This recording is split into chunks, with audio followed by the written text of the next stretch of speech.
Tonight, it is easy to believe that humanity has always been alone. One species, one voice, one way of being human. But 300,000 years ago, the Earth was filled with others. Other kinds of people walked beneath the same stars. Some were stronger than us. Some survived frozen worlds that would kill us in days. Some climbed through dark cave systems, carrying their dead into the deep earth. Some stood barely as tall as a child, yet hunted strange elephants on isolated islands lost in the sea. For a brief and ancient moment, the world was crowded with humans. If you had stood on a windswept hill during that forgotten age, you might have seen smoke rising from a Neanderthal fire somewhere in the icy distance. You might have heard the crack of stone tools echoing through a forest where Homo erectus still wandered rivers that no longer exist. And somewhere far away, hidden among tropical rain and volcanic mountains, small, mysterious people moved quietly through the shadows of islands that modern maps barely remember. They all lived, they all survived, and one by one, they vanished. Tonight, we will travel slowly through that lost world together, through silent caves and ancient grasslands, through ice age valleys glowing beneath cold moonlight, through forgotten species whose names survived only in fragments of bone and whispers hidden inside human DNA. We will meet the giants of the Ice Age, the ghost humans of Asia, the tiny island hunters, and the strange cave dwellers who may have buried their dead long before our own species learned to build civilizations. And as the night grows quieter, another question will slowly emerge from the darkness. Why did only one human species survive? So allow the world around you to grow soft and distant now. Let the noise of the present begin to fade. This journey is not a loud one. There is no rush here, only the slow rhythm of firelight, ancient footsteps, drifting winds across prehistoric plains, and the quiet story of a world that disappeared long before history began. Close your eyes if you wish. Settle in gently. And together, let us return to the last time humanity was not alone. 300,000 years ago, the Earth feels wider than it does today. Coastlines stretch far beyond their modern edges because enormous quantities of water remain trapped inside continental ice sheets. Between islands that are now separated by ocean, exposed plains shimmer beneath pale sunlight. Vast grasslands spread across regions that will someday become forests, while cold winds drift slowly down from glaciers that cover much of the northern world. The planet is quieter in one sense, but fuller in another. Humanity does not yet belong to a single species. Across Europe, Neanderthals move through valleys shaped by ancient ice.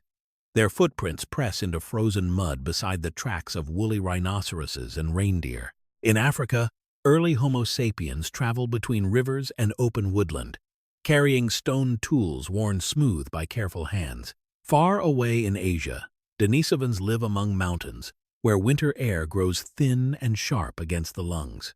On isolated islands scattered across Southeast Asia, small-bodied humans survive inside ecosystems unlike anywhere else on Earth. The night sky hangs above all of them equally. At this point in time, the genus Homo resembles not a straight line, but a branching landscape filled with overlapping experiments in survival. Evolution does not move toward a final goal. It drifts slowly through climate shifts, volcanic winters, droughts, migrations, and accidents of geography. Different human species adapt to different conditions, and for a long while, many of those strategies work. The modern world often imagines prehistory as empty wilderness, inhabited by primitive figures standing at the beginning of civilization. Yet the reality is far stranger and far more crowded. If someone could stand on a high ridge overlooking Eurasia during this age, there would not be one humanity spread thinly across the horizon, but many. Some of these humans possess larger brains than modern people. Some are physically stronger. Some survive climates that would quickly overwhelm an unprepared Homo sapiens population. Others carry anatomical traits that seem ancient even by the standards of their own time, with curved fingers adapted for climbing, or bodies shaped by long isolation on islands. And despite their differences, they all share something unmistakable: Firelight flickers across familiar eyes. Hands shape tools from stone with practiced rhythm. Bodies gather close during cold nights. Children learn by watching older generations move through the world. Bones heal after injury because companions remain nearby long enough to care for the wounded. The deeper the journey moves into the prehistoric past, the more complicated the idea of being human becomes. During this era, Earth itself is unstable. The Pleistocene world shifts constantly between colder and warmer periods. Ice advances across continents, then retreats. Grasslands expand and disappear. Rivers change direction. Entire ecosystems migrate slowly over thousands of years. Species survive not because they are perfect, but because they remain flexible long enough to endure another environmental turn. One of the least visible but most powerful forces shaping human evolution during this age is climate instability itself. Modern studies of deep-sea sediment cores and ancient Antarctic ice reveal that temperatures fluctuate dramatically across relatively short geological spans. A landscape capable of supporting herds of grazing animals for several thousand years may eventually transform into dense forest or dry steppe. Human populations must move with those changes or disappear beside them. This constant environmental pressure quietly shapes the nervous system, social structure, and migration patterns of every human species alive at the time. Cold air drifts across Ice Age Europe with remarkable dryness. In winter, moisture freezes inside the breath itself. Snow gathers in shallow limestone caves where Neanderthals shelter near carefully maintained hearths. Their bodies are compact and muscular, conserving heat efficiently in glacial environments. Even the shape of the Neanderthal nose reflects adaptation to cold conditions. Large nasal cavities help warm, frigid air before it reaches the lungs. Farther south, early Homo sapiens populations in Africa live within more variable ecological zones. Some groups move along coastlines rich in shellfish and tidal resources. Others follow migrating herds through open savanna. Their bodies remain taller and more lightly built, allowing heat to escape more effectively beneath warmer skies. Neither form is universally superior. Each body represents a solution to a different environmental problem. At the same time, sea levels remain dramatically lower than today because enormous glaciers lock away vast quantities of water. Now submerged beneath modern oceans, once serve as migration corridors for both animals and humans. The shallow waters separating mainland Asia from parts of Indonesia shrink considerably, exposing broad stretches of land known today as Sundaland. This hidden continent becomes one of the most important crossroads in prehistoric human movement. Ancient rivers flow through plains now buried beneath tropical seas. Herds of elephants move across grasslands where coral reefs will someday grow. Human groups travel through these vanished landscapes without any awareness that future coastlines will erase nearly every trace of their passage. Modern underwater archaeology occasionally recovers fragments from this drowned world. Stone tools appear along submerged shelves. Fossilized animal remains emerge from fishing nets. These discoveries reveal how much of human prehistory now rests beneath rising seas. The Earth keeps its oldest memories carefully hidden. During calm nights, stars appear astonishingly bright above Pleistocene skies. There are no cities yet. No electrical glow softens the darkness. The Milky Way stretches clearly across the atmosphere, reflected faintly in rivers and glacial lakes. Every human species alive during this age shares that same sky. And yet their futures slowly diverge. Some populations remain isolated long enough to evolve unique anatomical traits. Others encounter neighboring groups and exchange genes through interbreeding. Modern genetic analysis now reveals that ancient humanity behaves less like separate clean branches and more like streams that occasionally reconnect.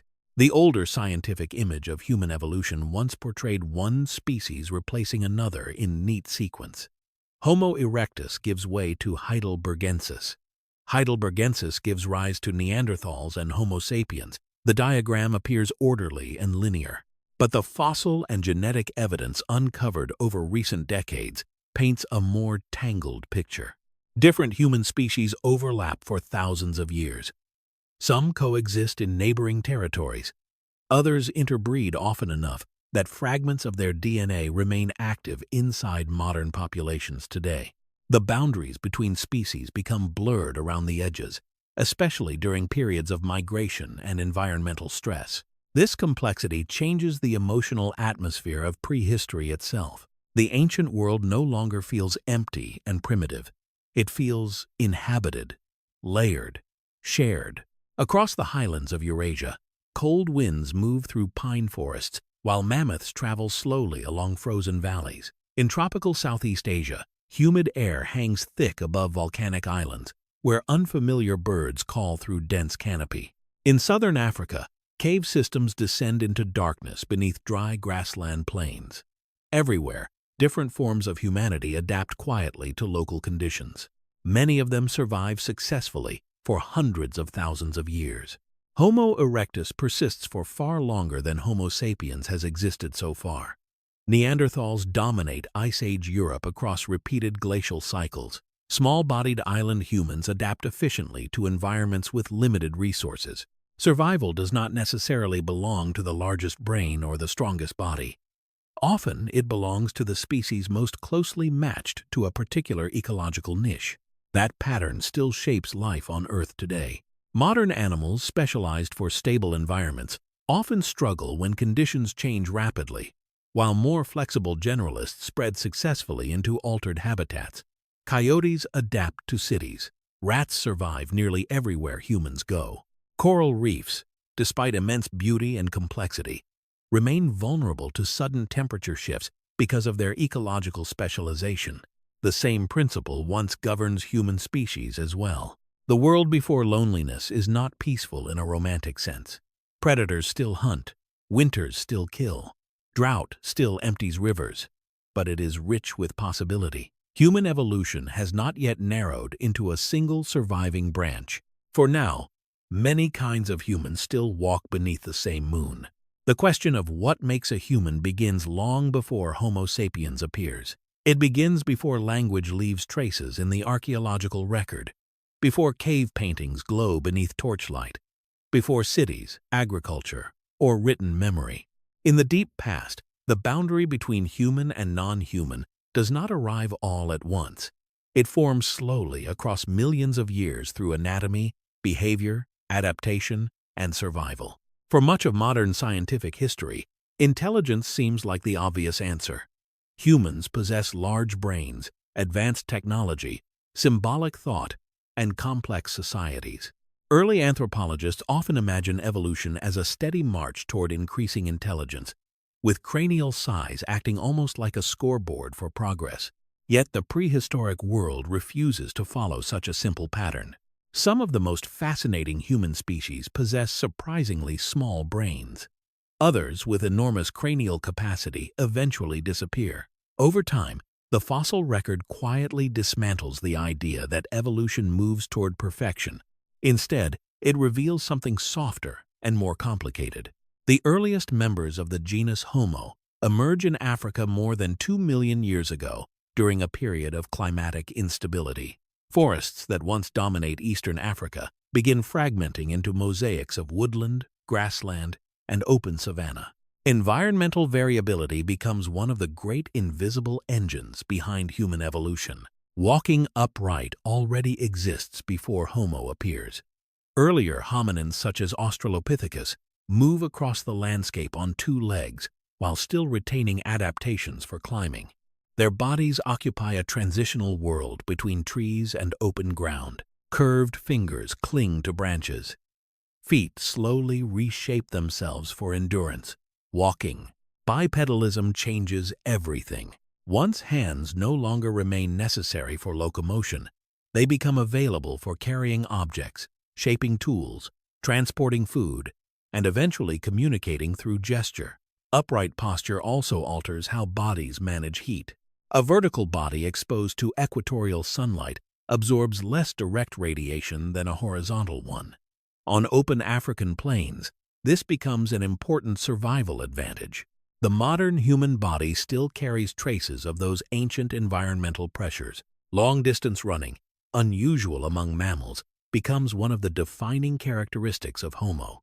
Human beings possess spring-like tendons in the legs, stabilizing neck ligaments, sweat-based cooling systems, and narrow waists adapted for efficient movement across long distances. Long before civilization exists, the human lineage evolves into an endurance traveler. This adaptation quietly shapes the future of the planet. Unlike many predators that rely on short, explosive bursts of speed, early humans develop persistence hunting strategies. They move steadily beneath hot sun while prey animals overheat. A deer or antelope may sprint faster initially, but humans continue walking hour after hour with remarkable efficiency. Even modern marathon runners unknowingly inherit abilities refined during prehistoric hunts across African grasslands. Tool-making appears early as well, though not uniquely among humans. Chimpanzees use sticks to gather termites. Sea otters crack shellfish with stones. Certain birds shape hooks from twigs. The difference with Homo lies not simply in tool use itself, but in cumulative complexity.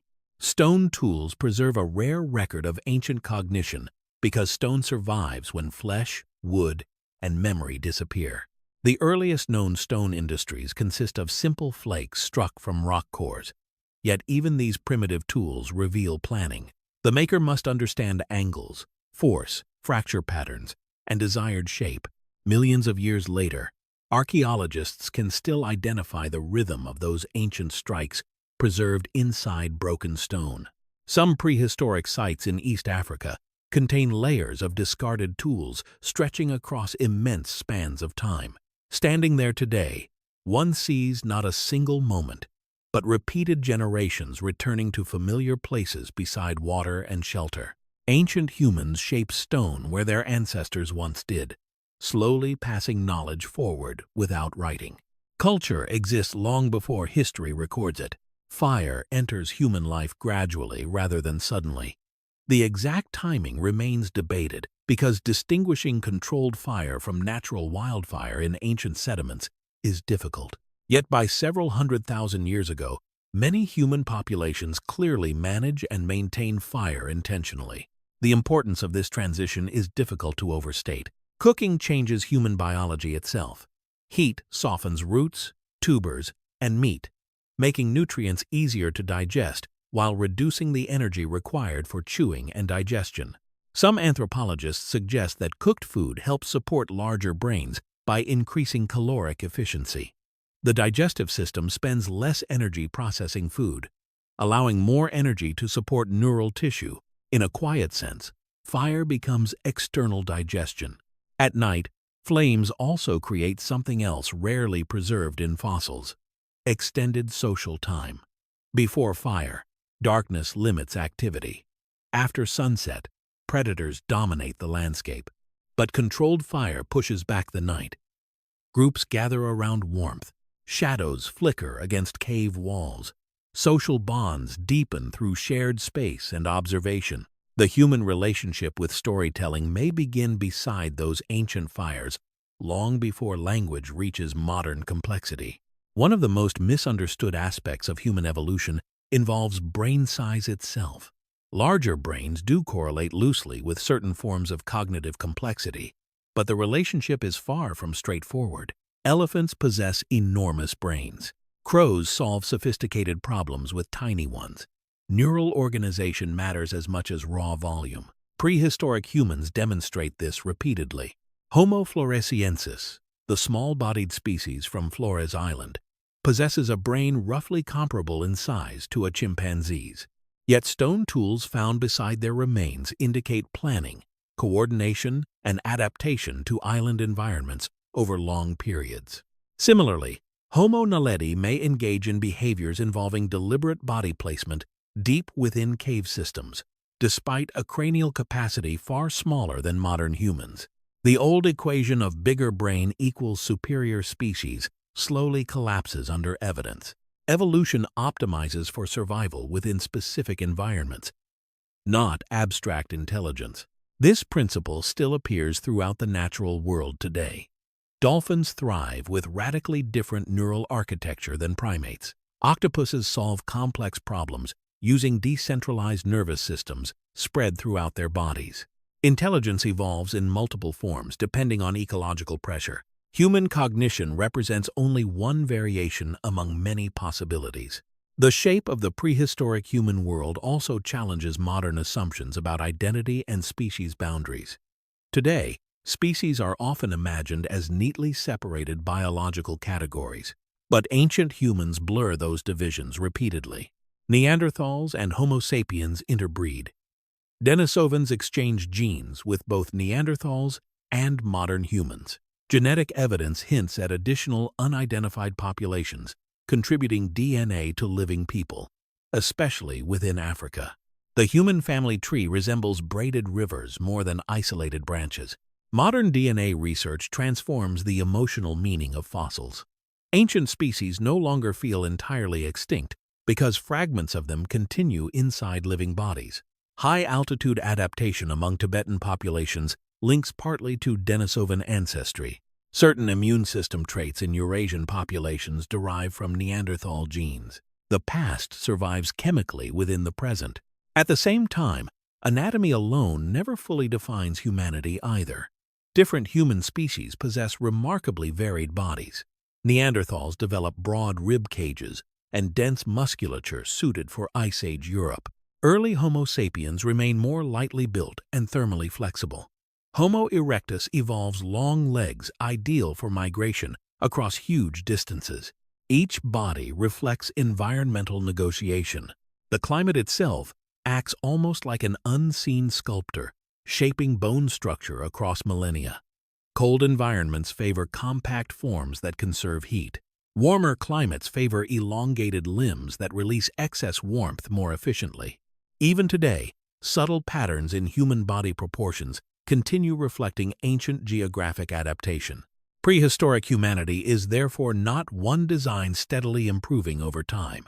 It is many overlapping experiments unfolding simultaneously across changing landscapes. Some species specialize deeply and thrive for extraordinary periods. Homo erectus survives nearly 2 million years, making it one of the most successful human species ever to exist. Others adapt brilliantly to isolated environments before vanishing when conditions shift too quickly. Survival depends not on superiority, but on fit between organism and environment. The modern world often views extinction as evidence of failure. Yet most species that ever live eventually disappear regardless of success. Dinosaurs dominate Earth for over 160 million years before catastrophe reshapes the planet. Trilobites flourish in ancient oceans far longer than mammals have existed so far. Extinction is not unusual in Earth's history. Temporary survival is.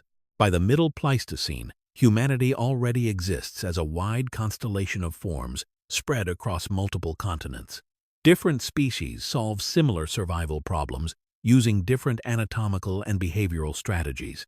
Some bodies become optimized for endurance travel, others for cold adaptation, others for island ecosystems where limited resources favor smaller size. The deeper science looks into the prehistoric past, the less inevitable Homo sapiens appears. Modern humans are not the predetermined final stage of evolution. They are one surviving branch among many branches that once existed.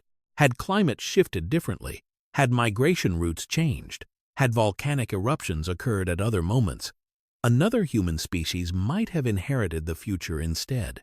The ancient world remains full of unrealized possibilities. As evening settles across the Pleistocene landscape, fires glow within scattered camps separated by mountains, forests, deserts, and oceans. Around those fires sit different kinds of humans, sharing variations of the same fragile existence. Hands warm beside embers. Stone tools rest against the ground. Wind moves softly across grasslands beneath cold stars. For now, humanity still exists in plural form. Nearly 2 million years before the modern world begins building cities and writing histories, a different kind of human starts walking beyond the boundaries of Africa. The species is Homo erectus, and for an astonishing span of time, it becomes the great traveler of the prehistoric Earth. Long before Homo sapiens appears, Homo erectus already moves across continents. Its story begins during the early Pleistocene, in landscapes shaped by unstable climate and expanding grasslands. Eastern Africa during this period is neither endless savanna nor dense jungle alone, but a shifting mosaic of open plains, lakes, woodland, volcanic ridges, and seasonal rivers. Tectonic forces continue pulling apart the East African rift system, creating valleys where water gathers and wildlife concentrates. The air often carries fine volcanic dust. Herds of antelope drift across dry grass beneath circling vultures. Elephants move slowly toward shrinking waterholes during long seasonal droughts. Predators wait in scattered acacia shade, while early humans travel carefully between food sources. Among them walks Homo erectus. Compared to earlier hominins, its body already appears strikingly modern in certain ways. The legs are long. The arms shorten relative to body size. The pelvis narrows for efficient upright movement. Walking is no longer a compromise between climbing and terrestrial life. The body now commits fully to distance travel across open ground. This transformation changes the relationship between humans and geography itself. Earlier hominins remain relatively localized. Homo erectus begins expanding. One of the oldest and most important Homo erectus discoveries comes from Dmanisi in modern Georgia, where fossils dated to nearly 1,800,000 years ago reveal that early humans leave Africa surprisingly early. These individuals possess relatively small brains compared to later humans, yet they successfully survive outside their ancestral homeland. This discovery quietly overturns older assumptions about intelligence and migration. Large brains are not required for exploration on continental scales. What matters more is adaptability, cooperation, endurance, and the ability to exploit varied environments. The journey out of Africa likely unfolds slowly over many generations rather than through dramatic migration waves. Small groups follow animal herds through expanding grasslands into the Near East. Rivers guide movement. Coastlines offer food and navigation corridors. Climate fluctuations periodically open and close habitable routes. No map exists.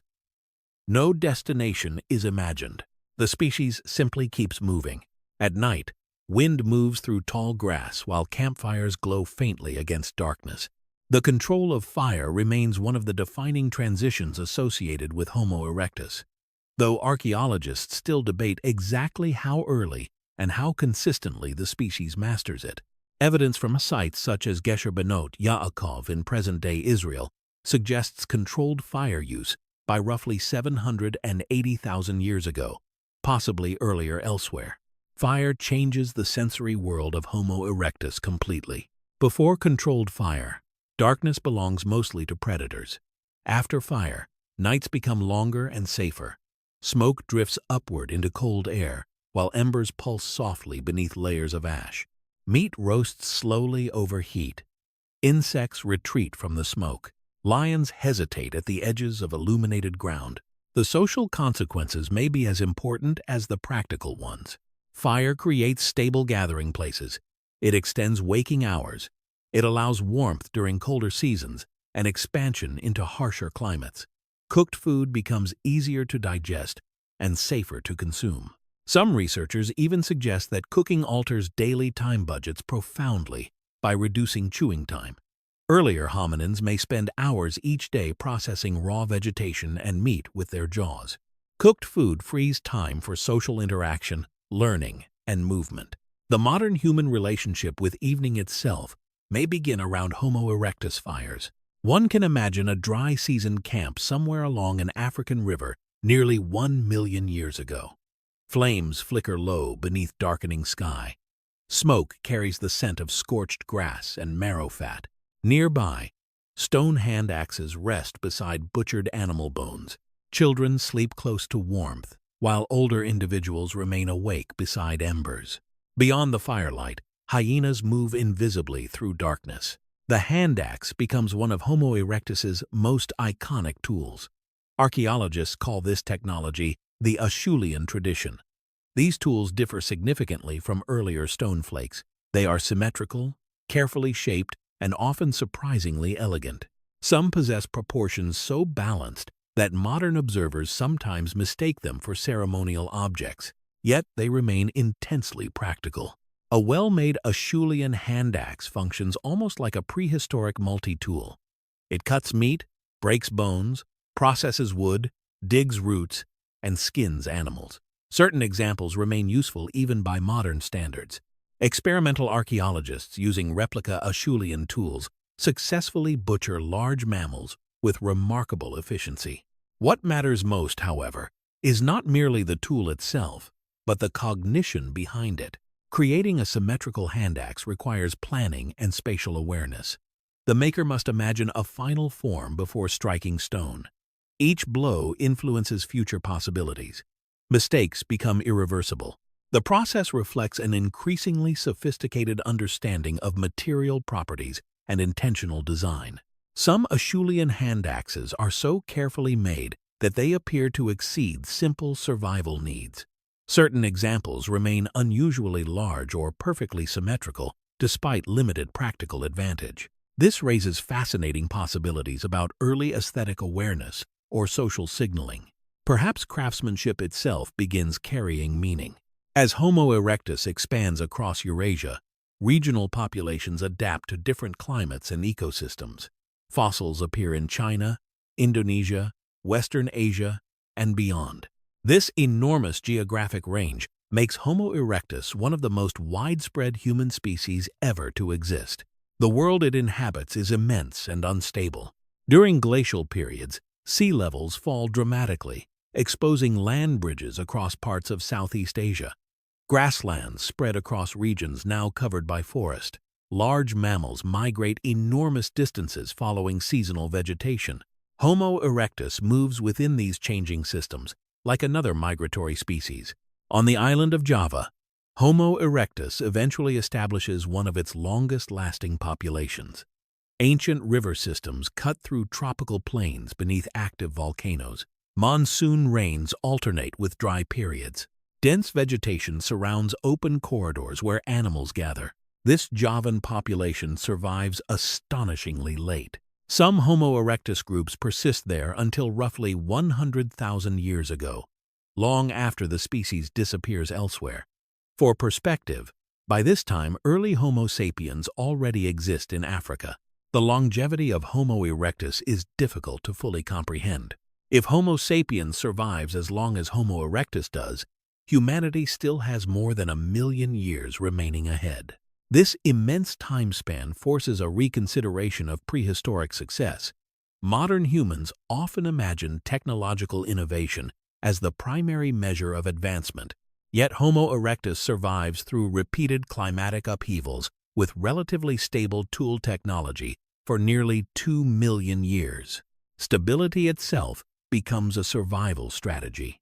Rather than constantly reinventing behavior, Homo erectus perfects a flexible generalist lifestyle centered around endurance movement, opportunistic hunting, scavenging, social cooperation, and environmental adaptability.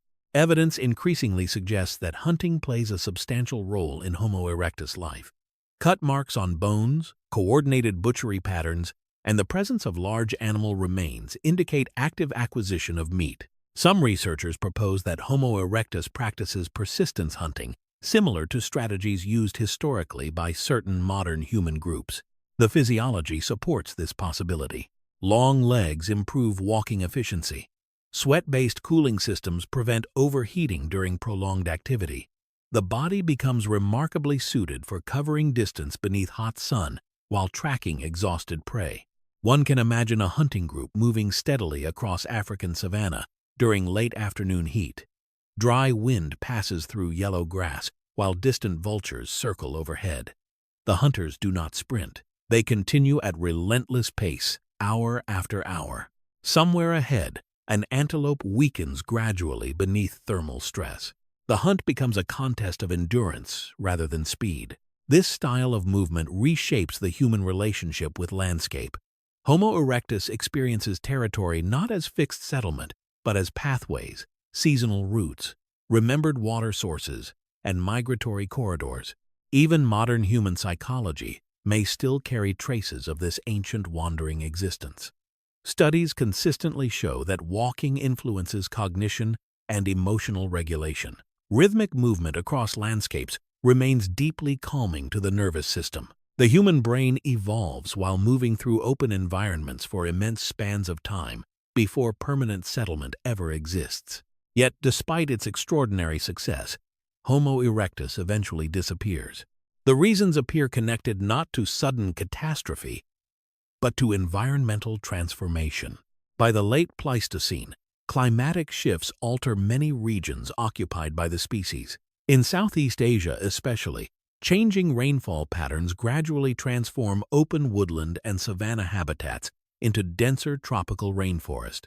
This shift matters profoundly because Homo erectus remains highly adapted to open country movement and hunting. Dense rainforest demands different survival strategies. Visibility decreases. Large grazing animals become less common. Navigation changes completely beneath closed canopy. Tropical forests favor flexibility, broader diets, and increasingly sophisticated ecological knowledge. Homo erectus, despite surviving nearly 2 million years, struggles to adapt rapidly enough. The last populations fade quietly. Volcanoes continue smoking above Javan forests, while rivers move slowly through thickening vegetation.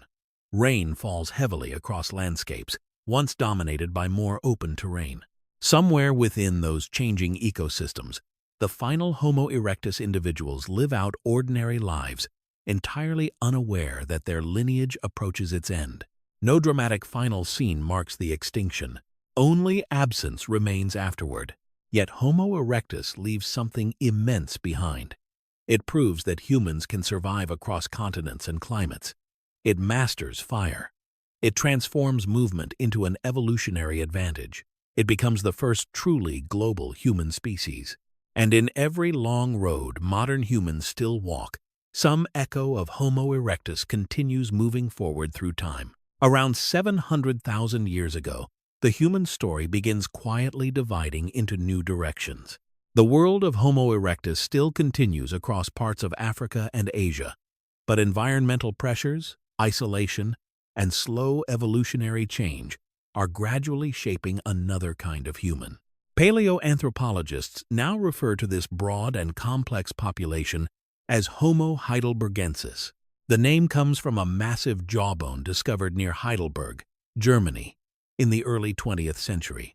The fossil appears strangely familiar and unfamiliar at the same time. The jaw is thick and powerful, lacking the chin of modern humans, yet the teeth already look smaller and more refined than those of earlier species. It belongs to a transitional world. Homo heidelbergensis does not represent a cleanly separated species in the way modern categories often imply. Instead, it appears as a shifting network of populations spread across Africa, Europe, and possibly parts of Asia during the Middle Pleistocene. Different groups adapt gradually to local conditions while still sharing common ancestry. This species exists at an evolutionary crossroads. From some Heidelbergensis populations will emerge the Neanderthals of Ice Age Europe. From others will eventually arise Homo sapiens in Africa. Somewhere farther east, Denisovan lineages likely begin separating as well. The human family tree is preparing to branch into several distinct forms.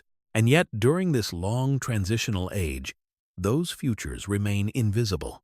The Earth itself continues changing restlessly beneath them.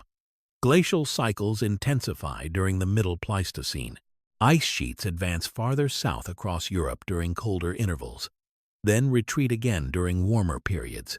Sea levels rise and fall repeatedly. Forests contract into grasslands and later return. Animal populations shift with each climatic pulse. Adaptability becomes increasingly important. Compared to Homo erectus, Heidelbergensis populations possess larger brains, averaging roughly 1,200 cubic centimeters. Their skulls remain heavy-browed and robust, but the cranial vault begins rounding slightly. The face becomes less projecting. The body remains powerful, especially in European populations exposed to colder environments. The transformation is gradual enough that no individual notices it happening. Generation after generation simply adapts to the landscapes surrounding them. One of the most remarkable developments associated with Homo heidelbergensis is technological planning. Earlier, Acheulean hand axes continue to appear, but new methods emerge as well. Among the most important is the Levallois technique, a sophisticated stoneworking strategy requiring foresight and preparation. This technology changes the rhythm of toolmaking itself. Instead of shaping a stone gradually through repeated random strikes, Levallois knappers carefully prepare the core beforehand. They shape surfaces and angles deliberately so that one final strike removes a flake with predictable form and sharpness. The process resembles engineering more than improvisation. The maker now thinks several steps ahead. Archaeologists studying Levallois tools often describe them as evidence of increasingly abstract cognition because the final product exists mentally before it exists physically. The stoneworker visualizes shape hidden inside raw material and removes it intentionally. This ability foreshadows much later human innovation. Modern architecture, sculpture, engineering, and manufacturing all rely on similar cognitive principles. The object is imagined internally before construction begins externally. In a distant way, the foundations of future civilization already flicker inside these prehistoric stone techniques. The landscapes inhabited by Heidelbergensis vary enormously. In Africa, populations move through open woodland, grassland, and river systems beneath warmer climates. In Europe, colder conditions dominate much of the year. Winters grow harsher. Large herbivores, such as horses, bison, red deer, and early mammoths, roam broad plains. Hunting strategies become increasingly coordinated. One of the most extraordinary discoveries connected to Homo heidelbergensis comes from Schöningen, Germany, where archaeologists uncover carefully crafted wooden spears dating to approximately 300,000 years ago. These weapons preserve astonishing detail because they remain buried in waterlogged sediment for immense spans of time. The spears reveal remarkable craftsmanship. Each is shaped from spruce or pine, balanced carefully like modern javelins, with the center of gravity positioned for effective throwing. Some exceed 2 meters in length. Experimental tests show that they function with surprising accuracy. This discovery changes scientific understanding of prehistoric hunting completely. Earlier assumptions often portray ancient humans as mostly scavengers, opportunistically gathering meat from predator kills. But Schöningen suggests organized, active hunting of large game. The site contains numerous horse remains, bearing cut marks consistent with butchery. One can imagine the scene during a cold Middle Pleistocene evening. Mist drifts above wet grassland beneath pale northern sky. A group of Heidelbergensis hunters moves carefully along the edge of shallow water where horses gather. Wooden spears rest balanced in practiced hands. Breath rises softly into chilled air, while distant animal calls echo across open plains. There is no dramatic shouting, no sudden cinematic violence, only coordinated movement shaped through repetition and survival. The successful hunting of large animals transforms prehistoric social structure. Big game provides enormous caloric rewards, but also requires cooperation, planning, and food sharing. Injured animals remain dangerous. Carcasses must be processed quickly before predators arrive. Such activities strengthen interdependence within groups. Human survival becomes increasingly collective rather than individual. Evidence from fossil injuries suggests that Heidelbergensis individuals sometimes survive serious trauma long enough to heal partially. Broken bones mend. Damaged joints show signs of long-term survival after injury. This implies social care because severely injured individuals could not easily survive alone. Compassion may have ancient evolutionary roots. Modern neuroscience increasingly shows that human emotional systems evolved within intensely social environments where cooperation improved survival chances. Empathy, caregiving, and social bonding are not late cultural inventions layered onto primitive instincts. They are deeply biological survival adaptations refined across hundreds of thousands of years. The emotional architecture of modern humanity begins forming long before civilization. Fire continues playing a central role in daily life as well. Hearths appear at multiple Heidelbergensis sites, indicating increasingly regular control of flame. Fire alters not only food preparation and warmth, but landscape management too. Some researchers suspect prehistoric humans occasionally use controlled burns to shape vegetation and influence animal movement. Even at this early stage, humans may already be modifying ecosystems intentionally. This pattern continues expanding across later human history until modern industrial civilization transforms the entire planet. The roots of humanity's environmental influence stretch astonishingly far into prehistory. Climate pressures during the Middle Pleistocene also begin driving regional isolation more strongly. During colder glacial periods, populations fragment into separated refuges where environmental conditions remain survivable. Over many thousands of years, these isolated groups slowly accumulate anatomical differences. In Europe, Heidelbergensis populations gradually evolve toward Neanderthal form. Cold adaptation becomes increasingly visible. Bodies grow shorter and broader to conserve heat. Faces enlarge around the nasal region to warm, frigid air before it reaches the lungs. Bones become denser and more muscular. In Africa, other populations follow different evolutionary pathways. Warmer climates favor taller bodies with longer limbs that release heat efficiently. Skull shapes slowly become more rounded. Facial structures grow lighter and less projecting. Eventually, these African populations will produce early Homo sapiens, but at this point in time, none of these divisions remain complete. The prehistoric world still contains overlapping populations, connected loosely through ancestry and occasional movement. Human evolution behaves less like a staircase and more like weather systems slowly separating across geography. One of the most fascinating aspects of Heidelbergensis is that the species occupies a middle ground between ancient and familiar humanity. Looking at reconstructions, one sees something recognizably human standing at the edge of modernity, yet still shaped strongly by older evolutionary history. The eyes likely communicate emotion, much as modern eyes do. Hands manipulate tools with impressive precision. Hunting requires strategy and cooperation. Fires burn through cold nights while groups gather nearby, and yet their world remains entirely prehistoric. No agriculture softens seasonal hunger. No permanent cities stabilize food supply. Predators still compete directly with humans across open landscapes.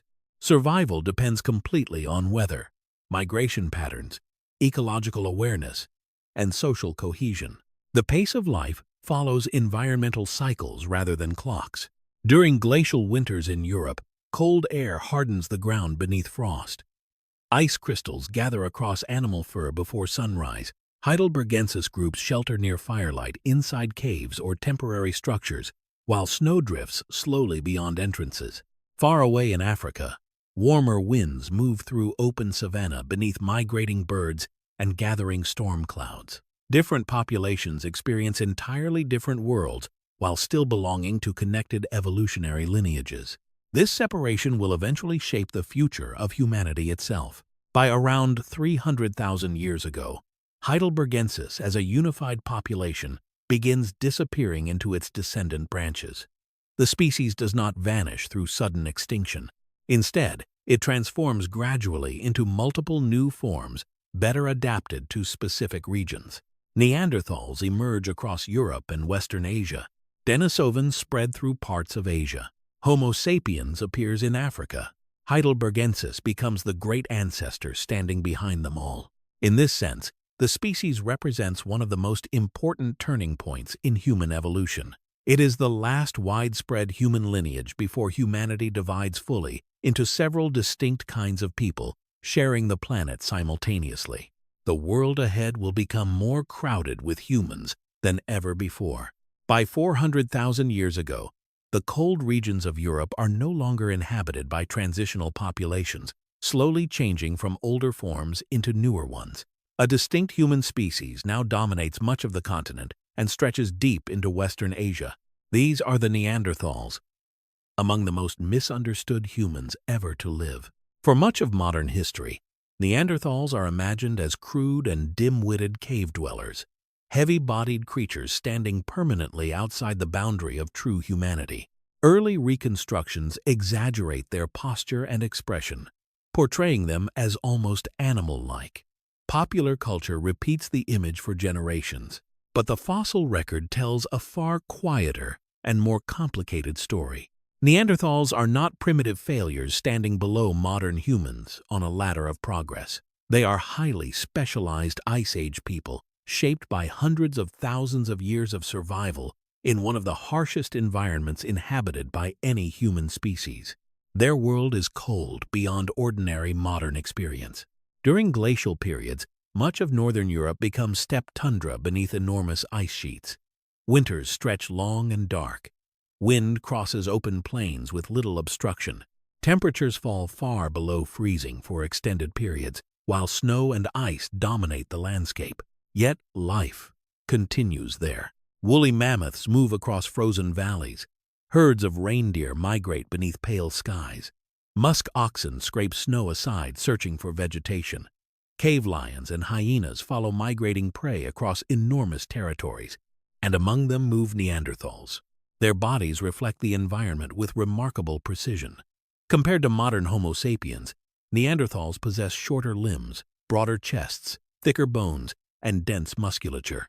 These features conserve body heat efficiently by reducing surface area exposed to cold air. Their large nasal cavities warm freezing air before it reaches the lungs. Even their skeletons record adaptation to Ice Age survival. The Neanderthal brain is especially fascinating. On average, cranial volume slightly exceeds that of modern humans.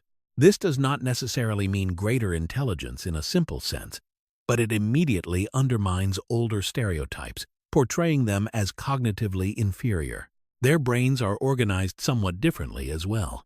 Certain regions associated with visual processing and body coordination appear proportionally enlarged, possibly reflecting the demands of navigating complex glacial landscapes and surviving through close-range hunting of dangerous prey animals. The Ice Age world demands extraordinary awareness. One can imagine a winter evening somewhere in Pleistocene France. Snow falls steadily outside a limestone cave, while orange firelight flickers across rough stone walls. Animal hides hang drying near warmth. Smoke drifts upward into darkness. Beyond the cave entrance, frozen wind moves across silent grassland beneath moonlit ice. Inside, Neanderthal families gather closely together. Children sleep beside embers. Stone tools lie carefully arranged near butchered reindeer bones. Older individuals carry scars from healed injuries accumulated over years of hunting and survival. These scars tell important stories. Many Neanderthal skeletons preserve evidence of severe trauma. Broken ribs, fractured limbs, damaged joints, even crushing injuries comparable to those suffered by modern rodeo riders or dangerous animal hunters. Yet numerous individuals survive long after these wounds begin healing. This suggests prolonged social care. An injured hunter unable to move effectively could not survive alone in Ice Age Europe. Others must provide food, warmth, and protection. The archaeological evidence, therefore, points toward communities capable of empathy, caregiving, and long-term social support. Human compassion did not begin with Homo sapiens. Neanderthal hunting techniques are sophisticated and physically demanding. Evidence from kill sites and butchered animal remains indicates coordinated hunting of large mammals, including horses, bison, reindeer, and occasionally mammoths. Wooden thrusting spears recovered from related Middle Paleolithic contexts suggest close-range encounters with dangerous prey. This style of hunting requires courage and cooperation. Unlike later Homo sapiens technologies involving projectile weapons used from greater distances, many Neanderthal hunts likely involve approaching animals directly within lethal range. Massive strength becomes essential. Coordination between hunters matters equally. The landscape itself shapes these strategies. During colder periods, Europe often resembles dry, open grassland rather than modern forest. Visibility stretches far across frozen plains, where migrating herds become visible at great distances. Neanderthals understand seasonal movement patterns intimately. Rivers, cliffs, and valleys become natural traps, guiding animals into vulnerable positions. Knowledge of terrain becomes survival. Their tool technology, known broadly as the Mousterian tradition, reflects remarkable skill and flexibility. Using the Levallois method, inherited from Heidelbergensis ancestors, Neanderthal toolmakers prepare stone cores carefully before removing sharp flakes with controlled strikes. The resulting tools are efficient and specialized. Scrapers process animal hides into clothing and shelter materials. Points attach to hunting spears. Cutting tools butcher meat and shape wood. Different regions develop subtle variations in tool style, suggesting local cultural traditions passed through generations.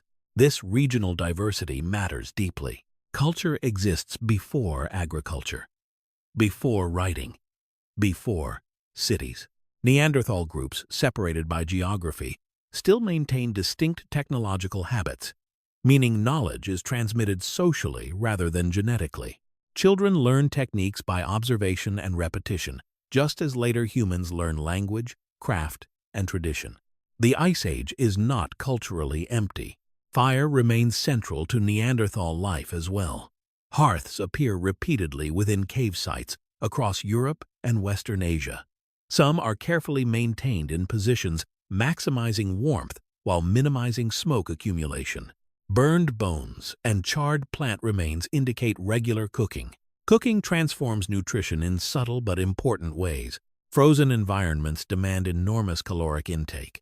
Warm, cooked food improves digestion efficiency and increases usable energy extraction from meat and plant material. Fire also allows expansion into regions otherwise too cold for prolonged habitation. But perhaps the most emotionally striking evidence associated with Neanderthals involves symbolic behavior.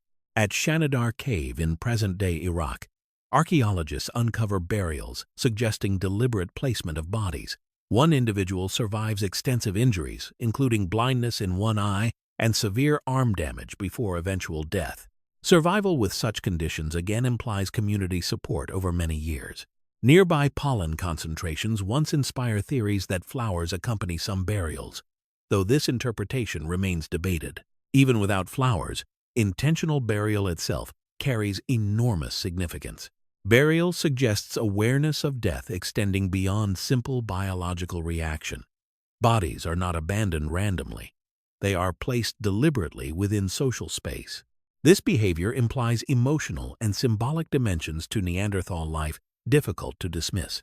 Additional discoveries strengthen this picture further. In Spain, cave markings dated older than the arrival of Homo sapiens in Europe indicate Neanderthals may create abstract symbolic art. Pigments appear intentionally applied to cave surfaces. Hand stencils and geometric shapes emerge from darkness beneath mineral crusts, slowly forming over tens of thousands of years. The implications are profound. Symbolic thought may not belong exclusively to modern humans after all.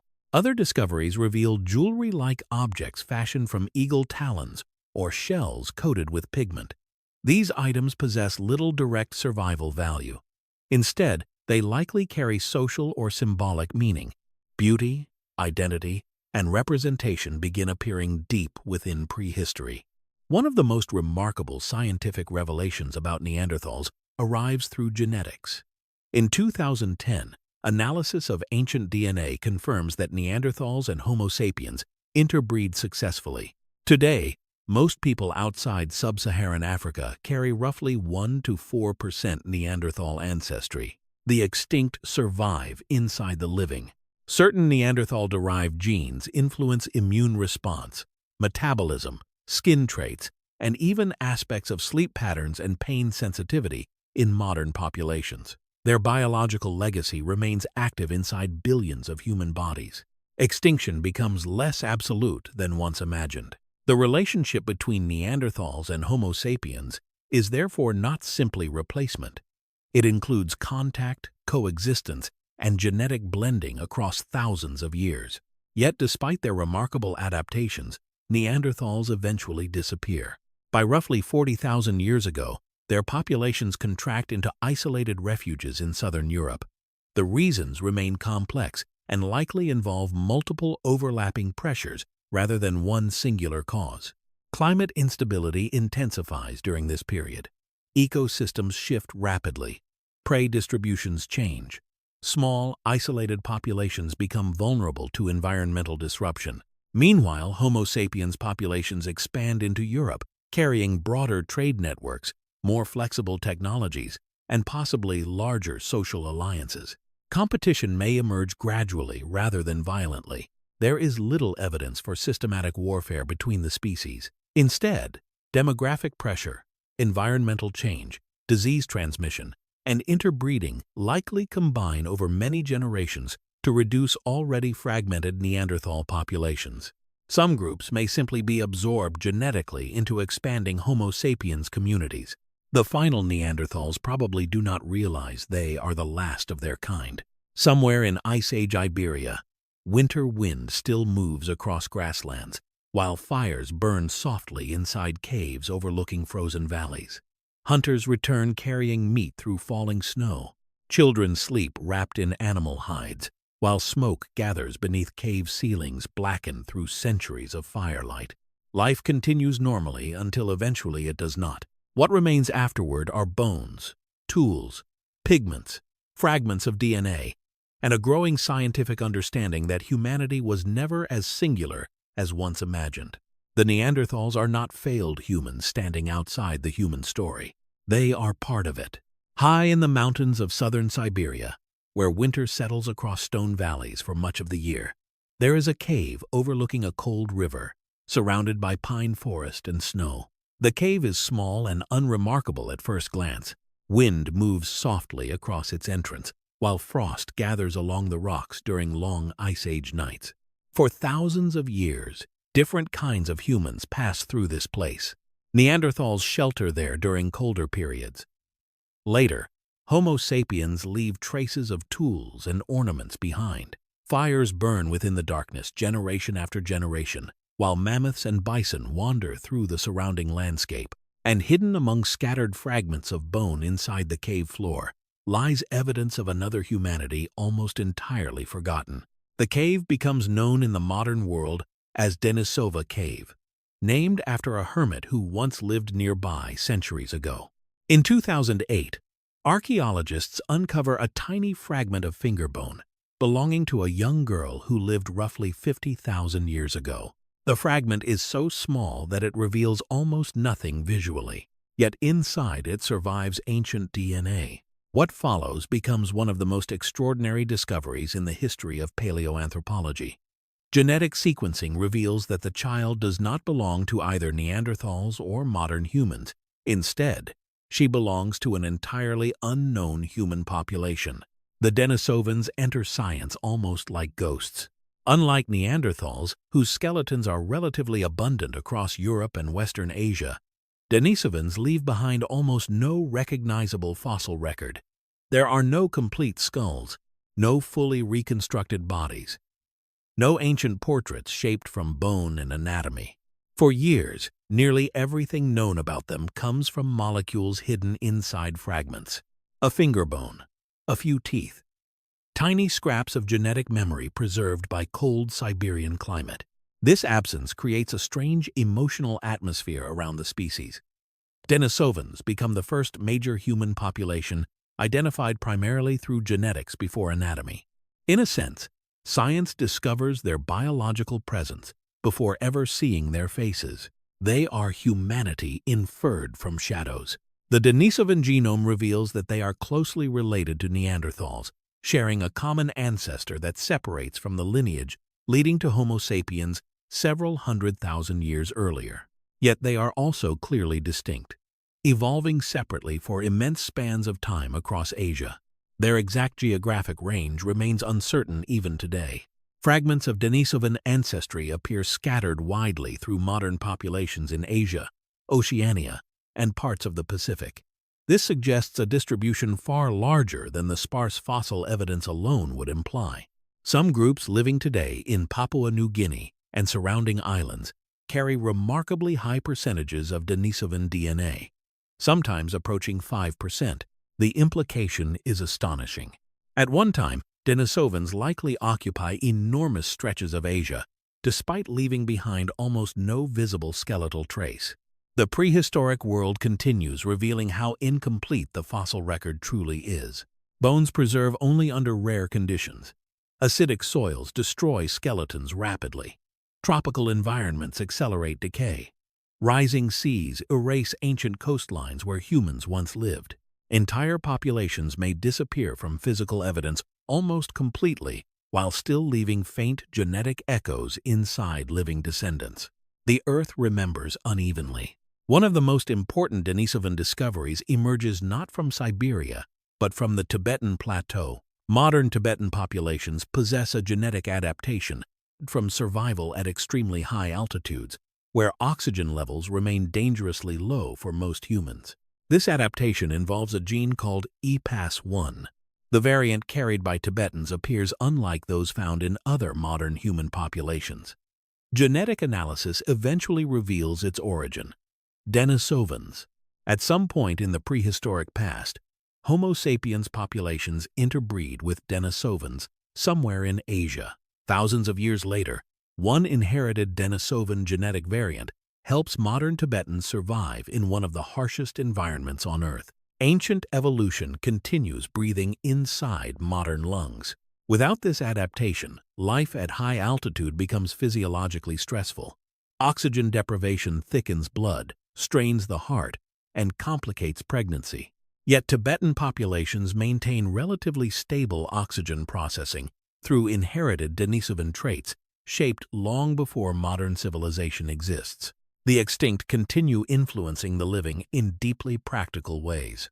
This discovery changes how extinction itself is understood. Denisovans are gone as a distinct species, yet parts of their biology remain active inside millions of people. Their evolutionary solutions survive environmental tests thousands of years after their disappearance. The boundary between extinct and living becomes blurred.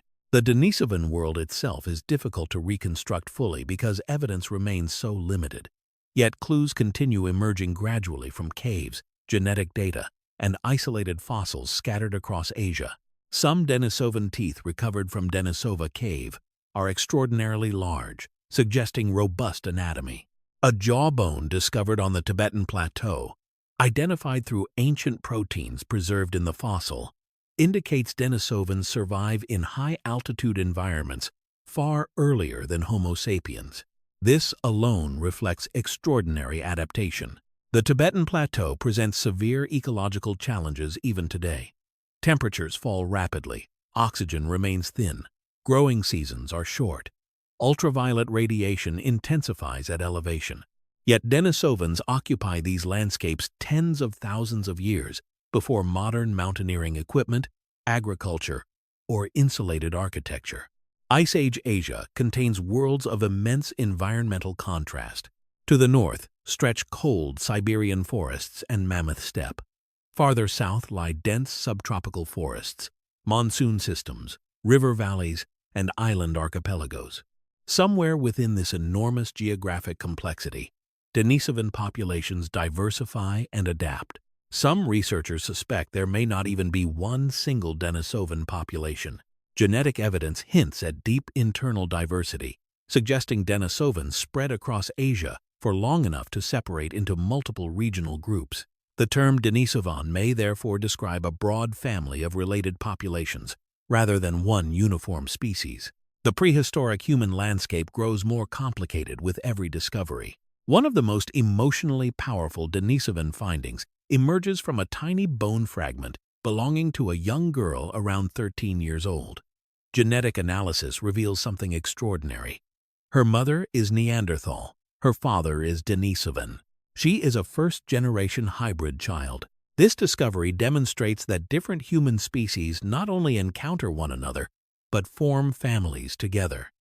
The boundaries between human groups are permeable and deeply intertwined. The ancient world is not divided into isolated species living separately across distant continents.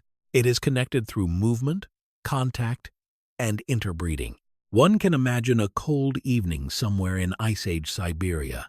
Snow falls silently outside cave entrances, while fires burn low against stone walls. Different human populations move across overlapping territories, following animal migrations and seasonal resources. Eventually, they meet, not always as enemies, not always as strangers, sometimes as companions. This realization alters the emotional tone of human evolution itself. The prehistoric world no longer resembles a sequence of species replacing one another mechanically. Instead, it feels populated by overlapping communities, sharing landscapes across enormous spans of time. Denisovans remain especially haunting because so little concrete imagery survives. Neanderthals leave skulls, skeletons, tools, and probable artwork.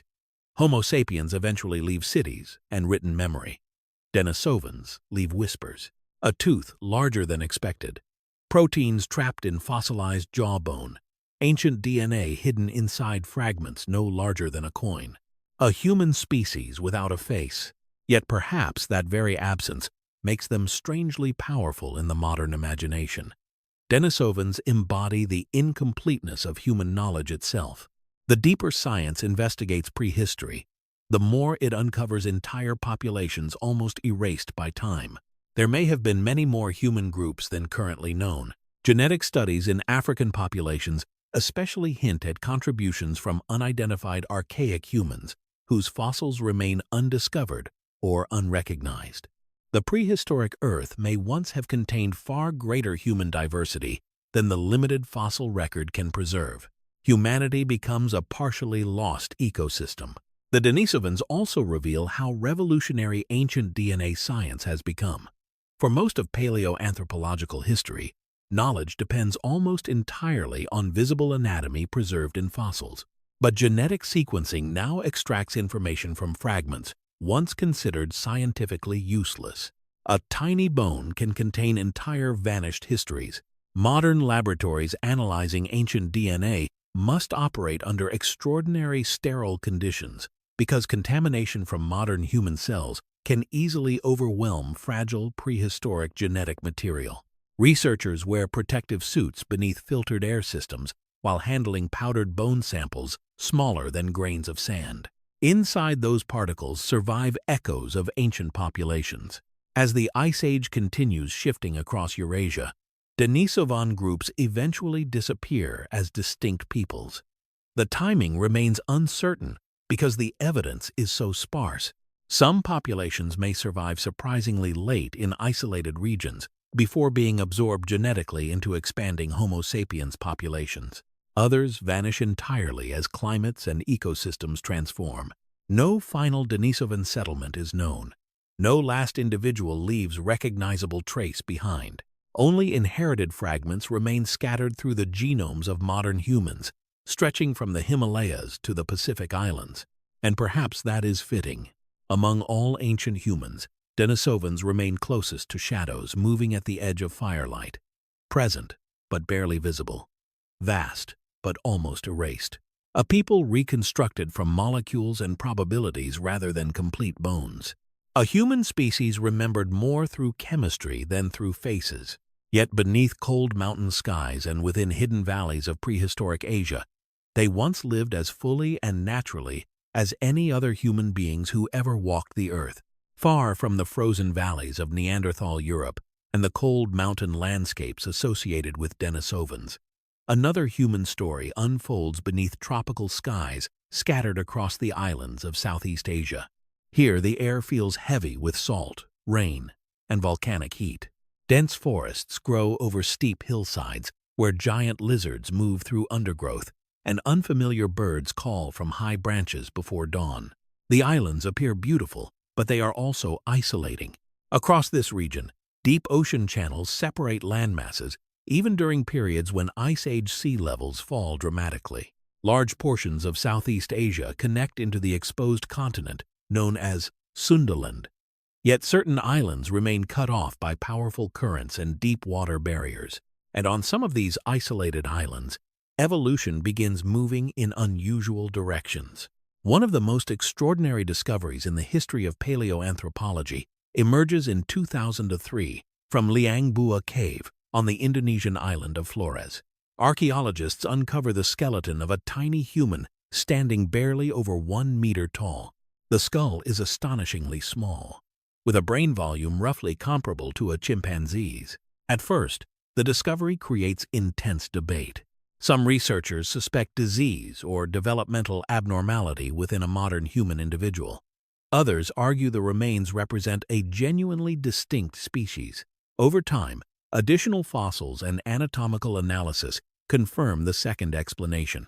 The species becomes known as Homo floresiensis. Informally, many call them the hobbits. Yet beneath the nickname lies something scientifically profound. Homo floresiensis challenges some of the deepest assumptions about intelligence, adaptation, and human evolution itself. The island of Flores during the late Pleistocene is unlike most environments inhabited by ancient humans. Volcanic mountains rise above dense tropical forest, while monsoon rains move across the landscape seasonally. Rivers cut through limestone valleys before emptying toward warm coastal waters. Komodo dragons patrol parts of the ecosystem as apex predators, while giant rats move through vegetation beneath enormous storks, unlike any birds alive today. And among them lives a small-bodied human population, surviving successfully for thousands of years. Island ecosystems often produce strange evolutionary patterns. Large animals frequently become smaller over time due to limited food resources, a process known as insular dwarfism. Fossil elephants on Mediterranean islands shrink dramatically compared to mainland relatives. Some deer become tiny enough to stand little higher than dogs. On Flores, a species of ancient elephant relative called stegodon also evolves into dwarf form. The island itself acts like an evolutionary filter.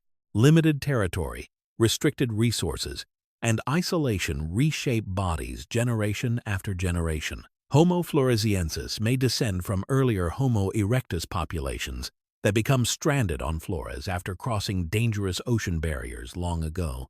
Over immense spans of time, their descendants gradually shrink. Smaller bodies require fewer calories.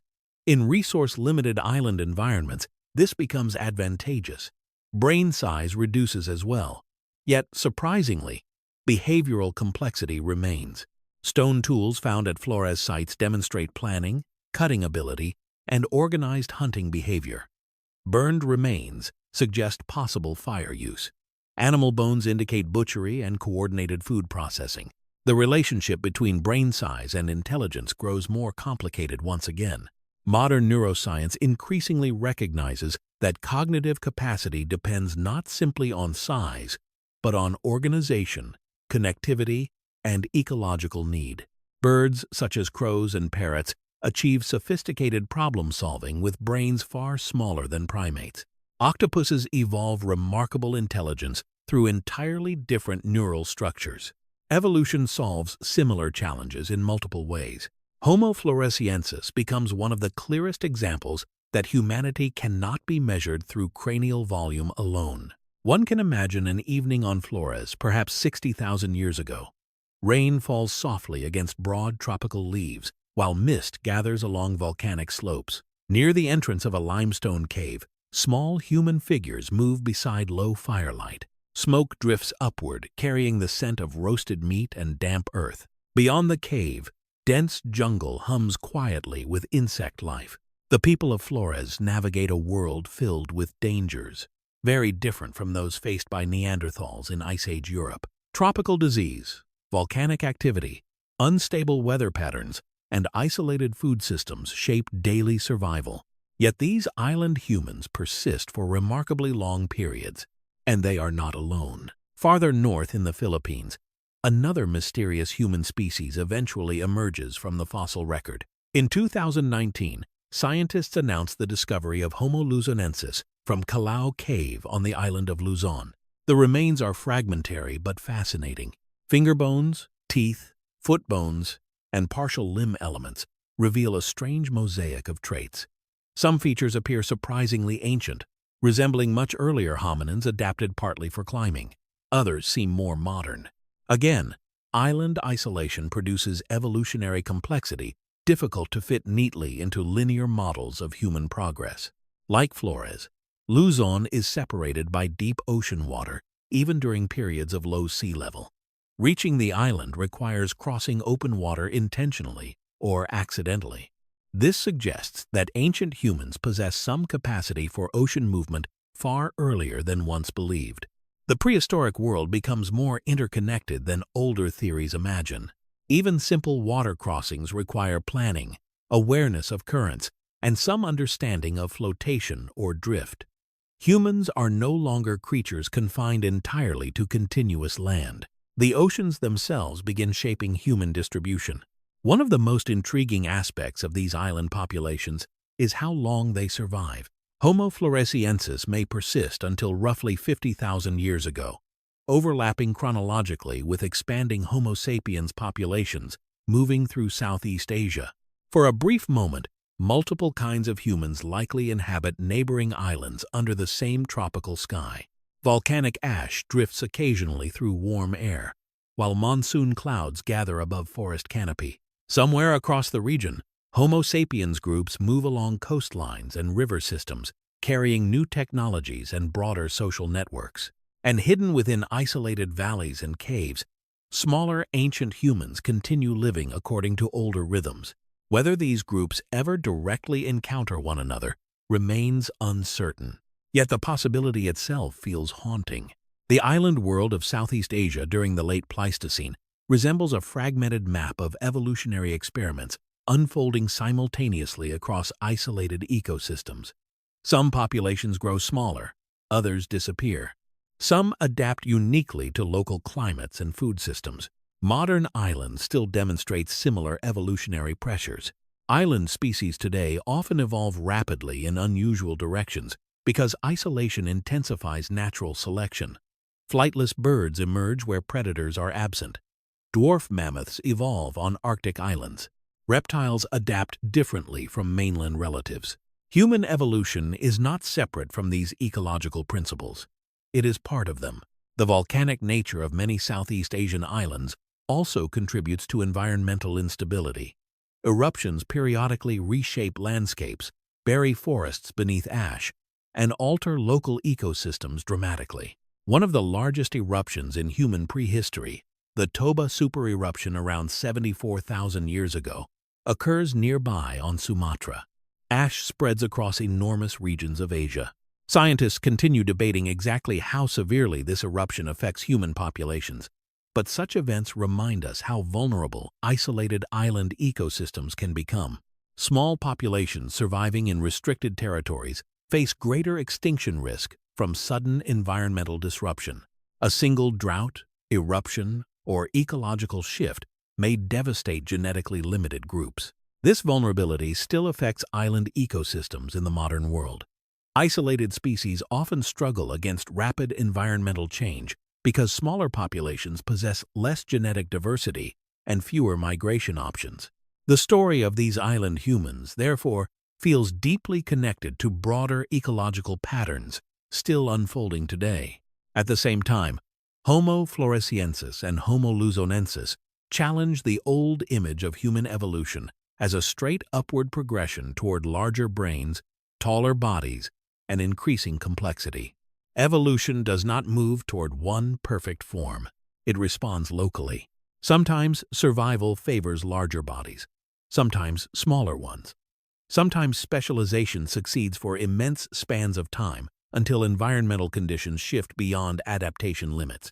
The tropical islands of Southeast Asia preserve some of the clearest evidence that humanity once existed in many forms simultaneously, each shaped by geography, climate, isolation, and chance.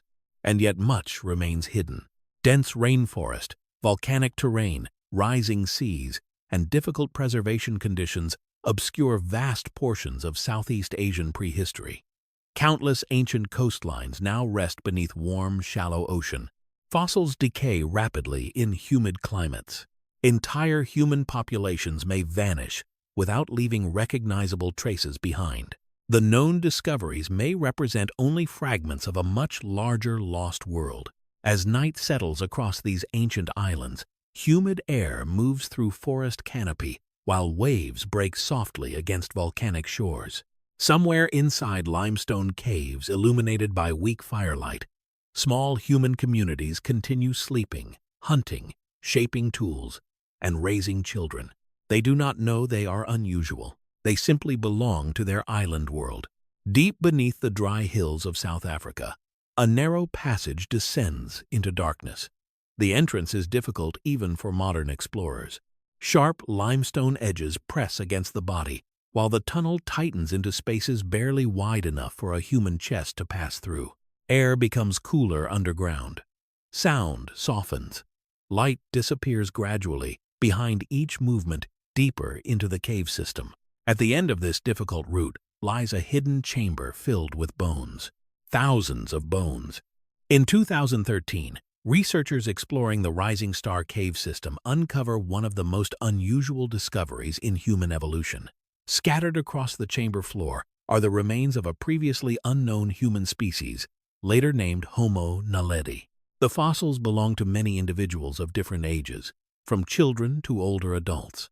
The chamber itself is isolated deep underground, far from natural light, and difficult for large predators to access. Almost immediately, the discovery raises unsettling questions. How do so many bodies arrive here? The anatomy of Homo naledi appears strangely mixed, almost as though different periods of human evolution have been woven together into one body.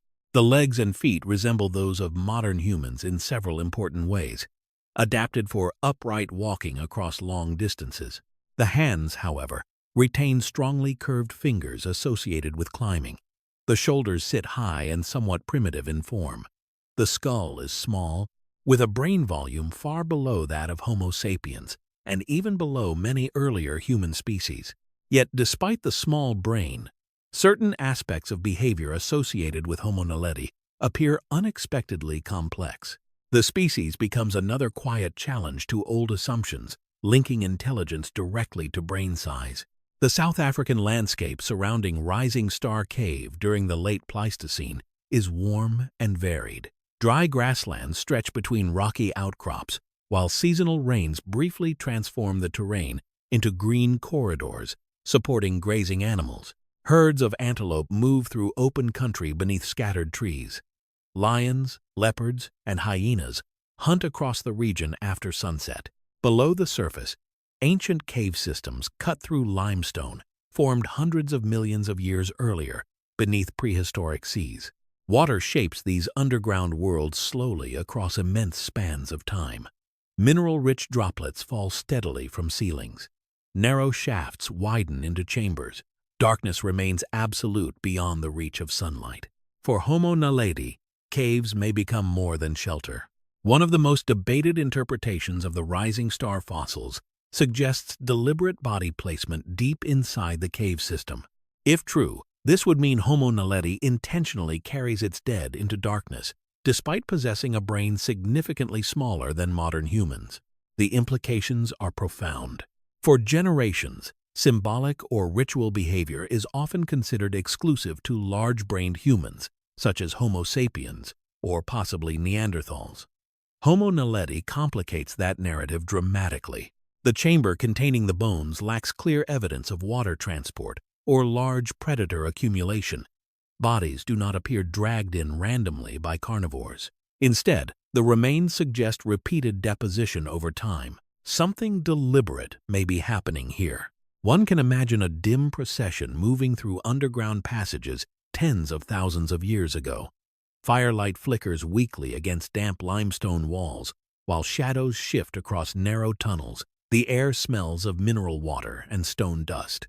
Bare feet move carefully across uneven ground deeper into darkness, where the chamber waits silently ahead. The scene feels almost impossible at first, because modern expectations associate ritual behavior with larger brains and advanced symbolic cognition. Yet, evolution rarely follows human assumptions. Recent animal studies increasingly reveal sophisticated emotional and social behavior among species once considered cognitively simple. Elephants remain near the bones of dead companions. Certain birds solve multi-step problems. Octopuses display exploratory curiosity and environmental learning despite radically different nervous systems. Complex behavior emerges in many forms across life. Perhaps Homo naledi represents another example of this broader biological truth. Dating the Rising Star fossils proves difficult initially, partly because the anatomy appears primitive enough to suggest great antiquity. Surprisingly, later dating places Homo naledi between roughly 300,000 and 200,000 years ago. This timing changes everything. Homo naledi is not an ancient transitional relic from the distant dawn of humanity. It survives during a period when early Homo sapiens already exist in Africa. Multiple kinds of humans once again share the planet simultaneously. The prehistoric world becomes increasingly crowded and layered the deeper science investigates it. Human evolution no longer resembles a sequence of isolated species, replacing one another neatly over time. Instead, different forms coexist across overlapping landscapes, each carrying distinct anatomical combinations and behavioral adaptations. South Africa during this era may contain far more human diversity than once imagined. The anatomy of Homo naledi itself reveals fascinating ecological clues.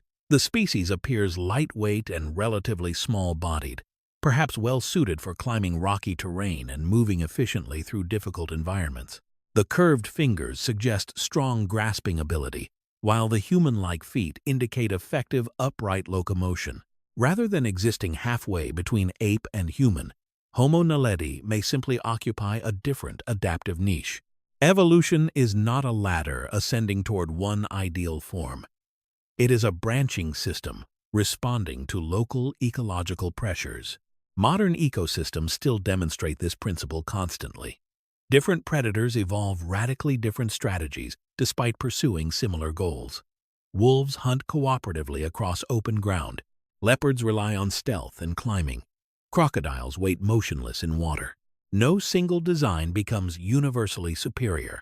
Homo naledi may represent another specialized solution within the broader human family.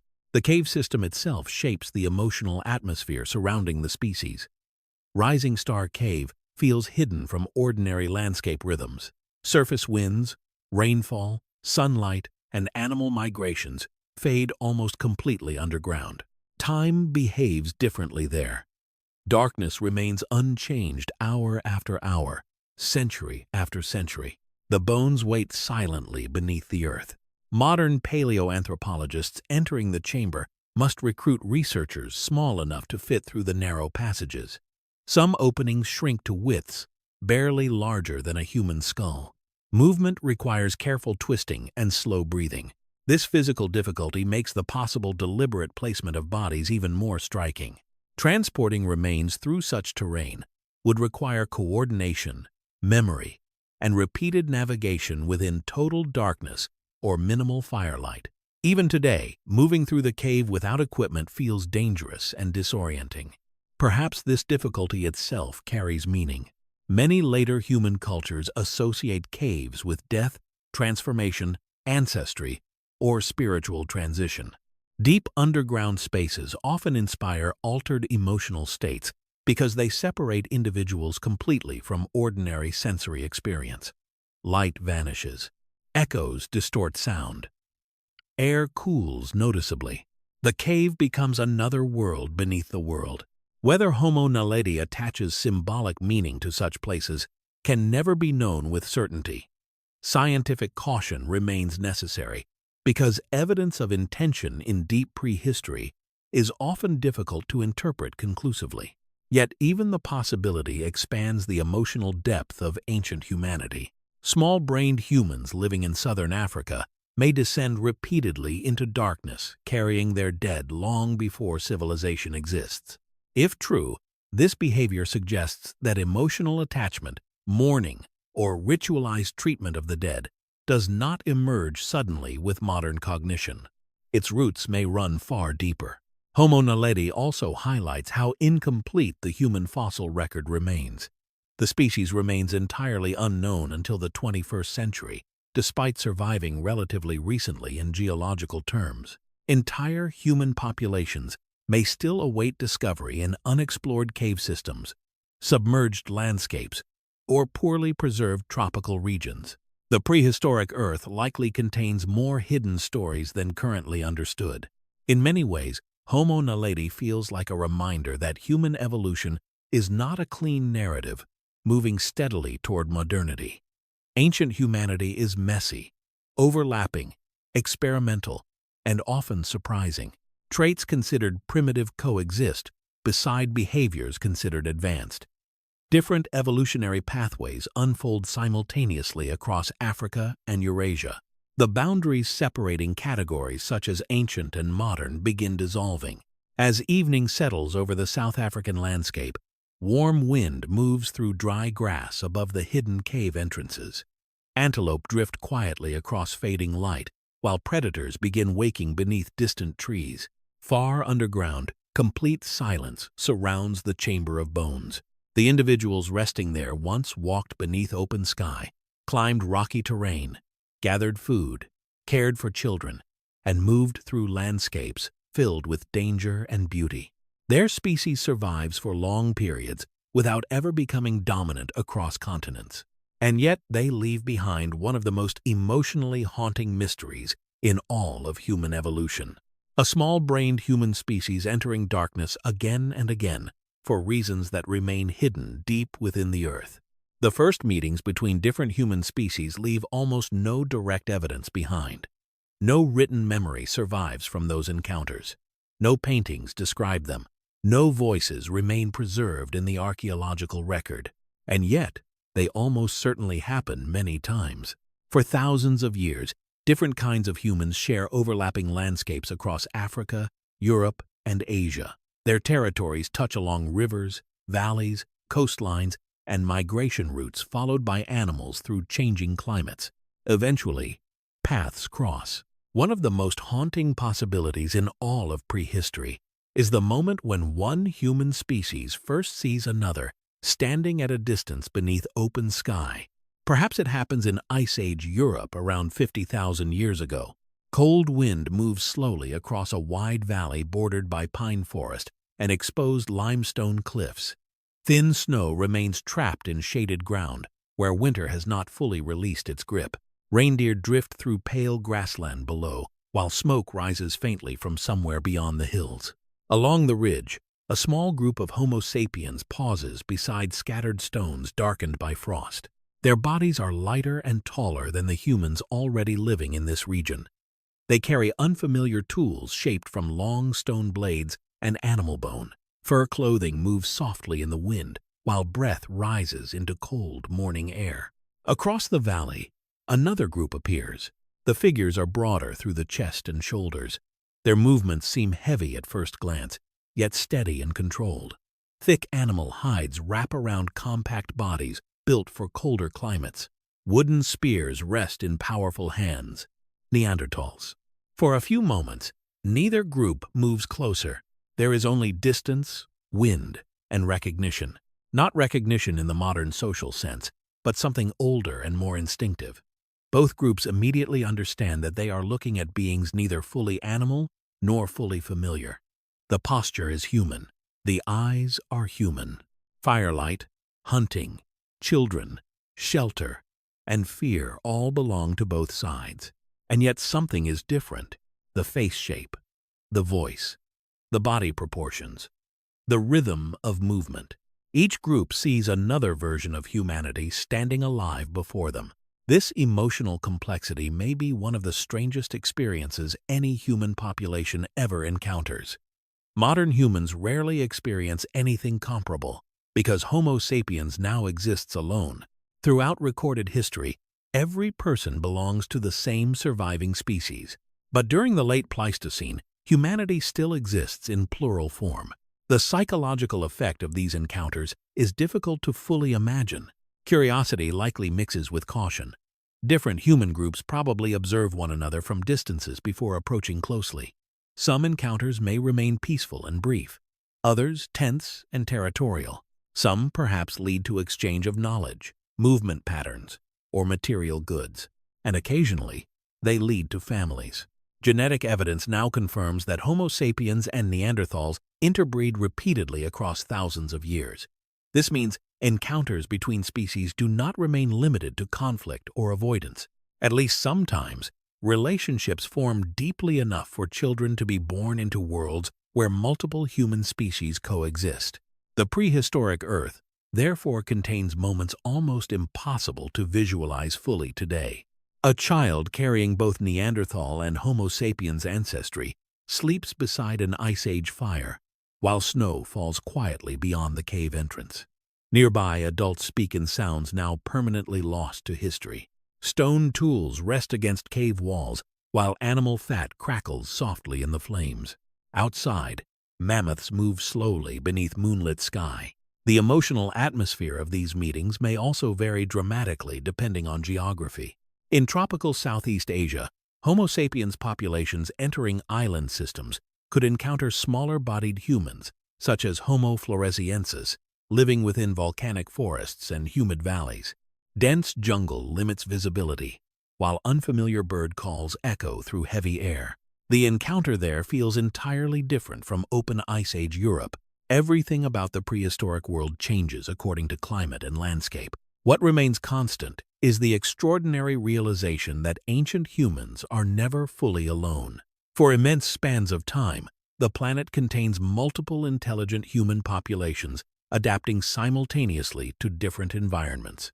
Modern ecology still preserves echoes of this pattern in other species. Different kinds of dolphins share coastal waters while communicating through distinct behaviors. Closely related bird species overlap across forests and wetlands. Wolves and coyotes occasionally interbreed where territories intersect. Nature often produces blurred boundaries rather than perfect divisions. Human evolution follows the same principle. Perhaps the deepest emotional truth hidden within these ancient meetings is the realization that humanity once had mirrors, not exact reflections, but neighboring forms close enough to create recognition. A Neanderthal looking across a valley at Homo sapiens may see not a completely foreign creature, but a strangely altered cousin shaped by another world. And Homo sapiens likely feels the same. The silence surrounding these encounters today only makes them more haunting. No names survive, no individual stories remain. Only bones, fragments of DNA, and landscapes that still hold the memory of ancient footsteps beneath stone, snow, and fading firelight. Long before written language, long before monuments rise from stone or cities glow beneath artificial light, the Earth may already contain many different human cultures moving quietly across separate landscapes. Each human species not only survives in a different environment, but likely experiences the world in slightly different ways. The prehistoric planet is not inhabited by one humanity with one perspective. It is filled with many ways of being human. Somewhere in Ice Age Europe, Neanderthal groups gather inside deep limestone caves while winter storms move across frozen valleys outside. Firelight reflects against mineral walls darkened by centuries of smoke. Animal hides dry near warmth, while the scent of roasted meat drifts slowly through the air. Far away in tropical Southeast Asia, smaller human populations move through humid volcanic forests where rainwater falls heavily from enormous leaves. In the mountains of ancient Asia, Denisovan groups survive beneath thin, cold air where distant glaciers shine beneath pale sunlight. Each population inhabits a different sensory world. The sounds surrounding them differ. The animals differ. The seasons, dangers, plants, skies, and migration patterns all differ.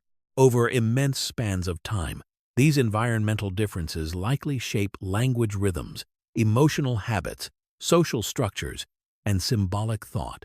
Human culture begins forming long before civilization. Modern anthropology often describes culture as something tied to agriculture, cities, or advanced technology. Yet culture in its simplest form already exists whenever knowledge passes socially from one generation to another. A hunting technique becomes culture. A burial practice becomes culture. Preferred tool shapes become culture. Ways of preparing food, selecting shelter, navigating landscapes, or responding to death all become cultural behaviors carried through memory rather than genetics. Even chimpanzees today display primitive regional cultures. Certain groups use specific tools, while neighboring populations do not. Songs among whales vary across ocean regions. Birds inherit distinct migration patterns and vocal traditions.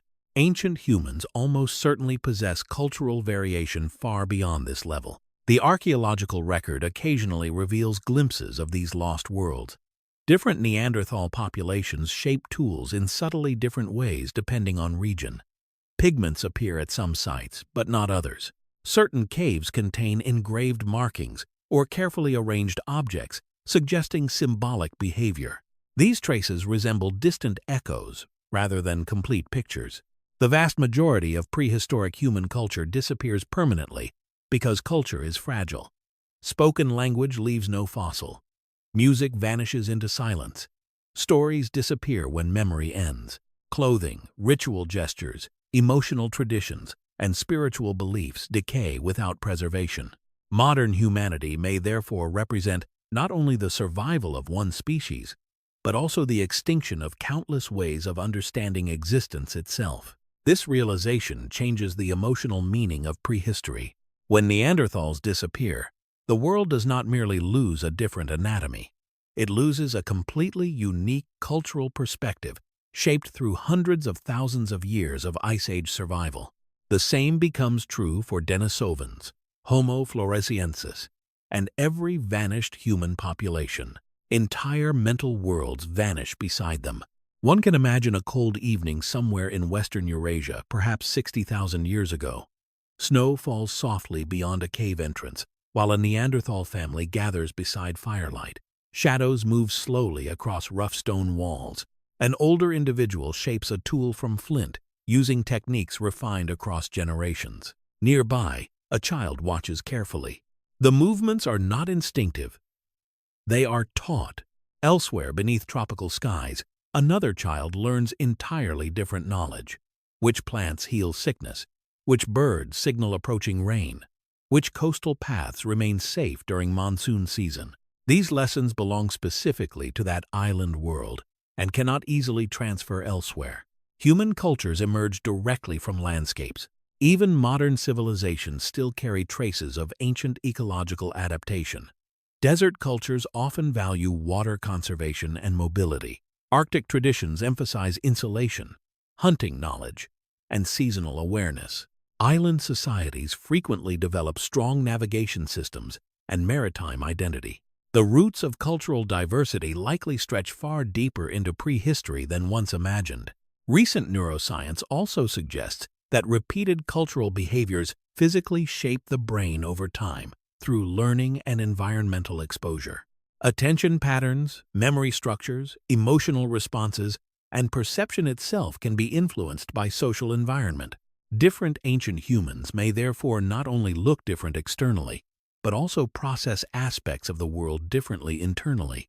Not less human, simply differently human. This idea becomes especially haunting when considering language. No direct evidence survives for the spoken voices of extinct human species. Yet, anatomical studies suggest Neanderthals likely possess vocal capacities broadly compatible with complex speech. Genetic evidence involving the FOXP2 gene further supports this possibility. For tens of thousands of years, multiple human languages may echo across the same Earth, all permanently lost now. The modern world often assumes human dominance is inevitable because Homo sapiens survives. But survival alone does not mean superiority in every sense. Other human species likely excel in environmental knowledge, cold adaptation, climbing ability, or sensory awareness shaped through highly specialized ecological lives. Human evolution resembles a library partially burned before history begins. Only one branch remains fully alive, carrying fragments of others inside genes and scattered archaeological traces. As night deepens across the prehistoric world, fires burn quietly in many distant places at once. Different human eyes watch different skies. Different hands shape different tools from stone, wood, and bone. Different children fall asleep listening to different sounds, carried through darkness by wind, rain, ocean waves, or moving ice. The Earth still contains many human worlds, and almost all of them will eventually disappear without leaving their stories behind. For much of modern history, human evolution is imagined as a series of replacements.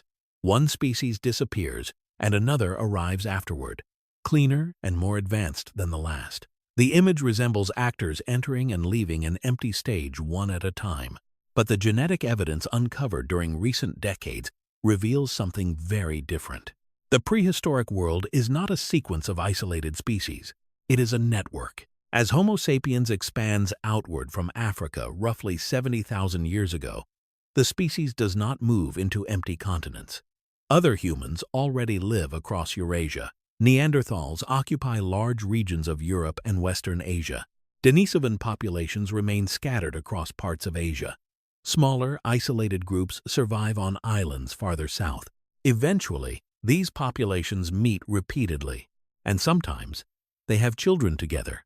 The evidence survives today inside the bodies of modern humans. Nearly every person with ancestry outside sub-Saharan Africa carries traces of Neanderthal DNA. Certain populations across Asia and Oceania also inherit Denisovan ancestry. These genetic fragments are not random contamination. They are inherited legacies passed continuously across thousands of generations. Ancient encounters remain alive biologically.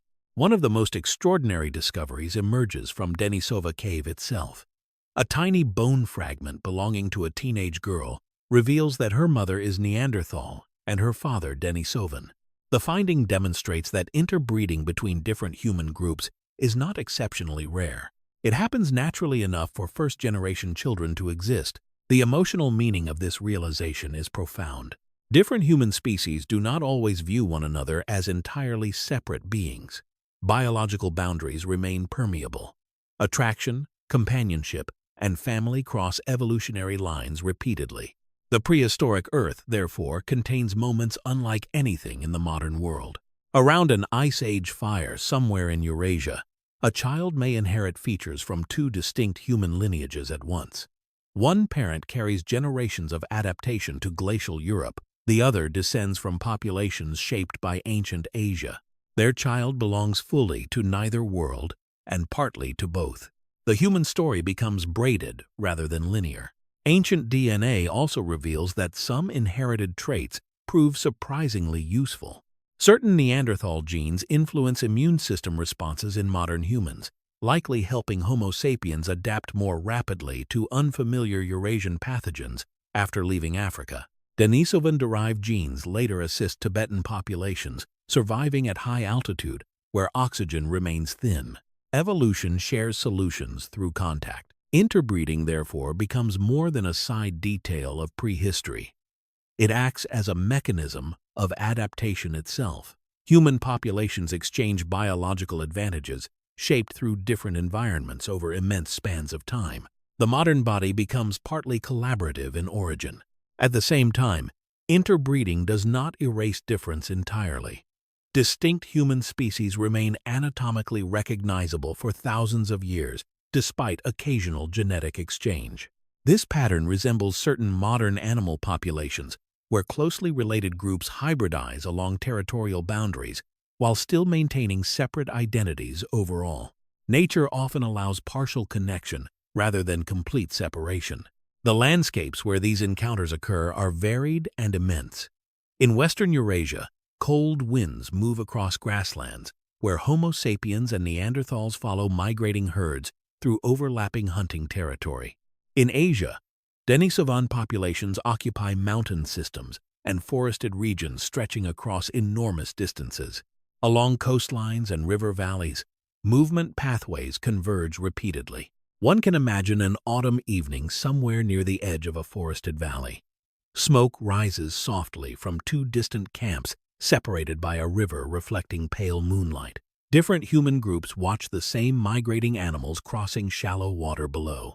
The sounds of tool-making drift faintly through cold air. Neither group fully understands the other. And yet, they are not strangers to life, family, hunger, fear, or firelight. Over generations, boundaries blur quietly. The older scientific image of human evolution as a clean, branching tree no longer fits the evidence well. A better image may be braided rivers flowing separately for long distances before reconnecting temporarily and dividing once again.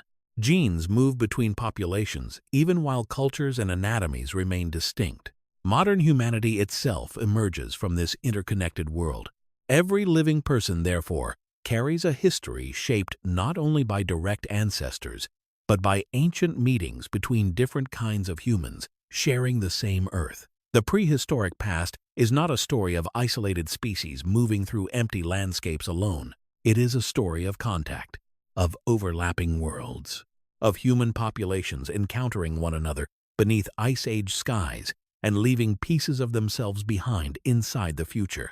By around 50,000 years ago, the Earth still contains multiple human species scattered across different continents and environments. Neanderthals continue surviving in Europe and Western Asia. Denisovan populations persist somewhere across Asia's immense interior. Small-bodied humans remain on isolated islands in Southeast Asia. Homo sapiens spread steadily outward across coastlines, river systems, forests, and open plains. For a brief geological moment, humanity still exists in many forms. Then, slowly, almost quietly, the world begins to change. The disappearance does not happen everywhere at once. No single catastrophe wipes ancient humans away in one dramatic event. Instead, extinction unfolds gradually across thousands of years, shaped by climate instability, shrinking populations, ecological pressure, and expanding Homo sapiens networks. The process resembles fading more than collapse. In Europe, temperatures fluctuate rapidly during the late Pleistocene. Ice advances and retreats unpredictably. Grasslands shift into forests, and then back again. Animal migrations change course. Entire ecosystems reorganize repeatedly within relatively short spans of time. Species highly adapted to stable conditions begin struggling against this instability. Neanderthals, despite extraordinary Ice Age specialization, may become vulnerable precisely because of how well-suited they are to colder Eurasian environments. Their hunting strategies, body proportions, and social systems evolve within particular ecological patterns. As climates fluctuate more violently, those familiar patterns begin breaking apart. Large grazing animals decline in some regions. Forests spread into former hunting grounds. Population groups become increasingly isolated from one another. Small populations face hidden dangers. Modern conservation biology shows that isolated groups often decline not only from environmental pressure, but from reduced genetic diversity and demographic fragility. A few harsh winters, disease outbreaks, failed hunts, or low birth rates can slowly destabilize already vulnerable populations. The same principles likely affect ancient humans. At the same time, Homo sapiens populations expand with certain advantages tied less to physical strength and more to flexibility. Broader social networks allow information to travel farther between groups. Trade and symbolic exchange appear increasingly widespread. Tool technologies diversify rapidly. Coastal adaptation opens new migration pathways. The species behaves less like isolated bands and more like connected systems. This connectivity matters enormously during unstable climates. If local resources fail, larger social networks provide alternative contacts, migration opportunities, and knowledge sharing. Innovation spreads more quickly through interconnected populations. A successful hunting strategy discovered in one region may eventually travel hundreds of kilometers across social exchange routes. Culture itself becomes a survival technology. There is little evidence that Homo sapiens systematically exterminates other human species through direct warfare on a continental scale. The reality appears more subtle and gradual. Competition for territory and resources likely occurs in some regions, but interbreeding also continues alongside coexistence. Ancient humans disappear through overlapping pressures rather than singular violence. One can imagine the final centuries of Neanderthal existence in southern Europe. Winter rain falls across rocky coastlines, while small, isolated groups shelter within familiar caves occupied by generations before them. Hunting territories shrink gradually. Neighboring populations vanish one by one. Fewer fires appear across distant valleys during cold nights. The world grows emptier slowly. Farther east, Denisovan populations fade almost invisibly because so little evidence of them survives even during their existence. Their disappearance leaves behind no known settlements or recognizable final refuges. Only inherited DNA remains scattered through future populations across Asia and Oceania. On tropical islands, isolated human groups such as Homo floresiensis eventually vanish as environmental conditions shift and Homo sapiens populations spread through Southeast Asia. The planet begins losing entire human worlds. This transformation changes Earth in ways difficult to fully measure.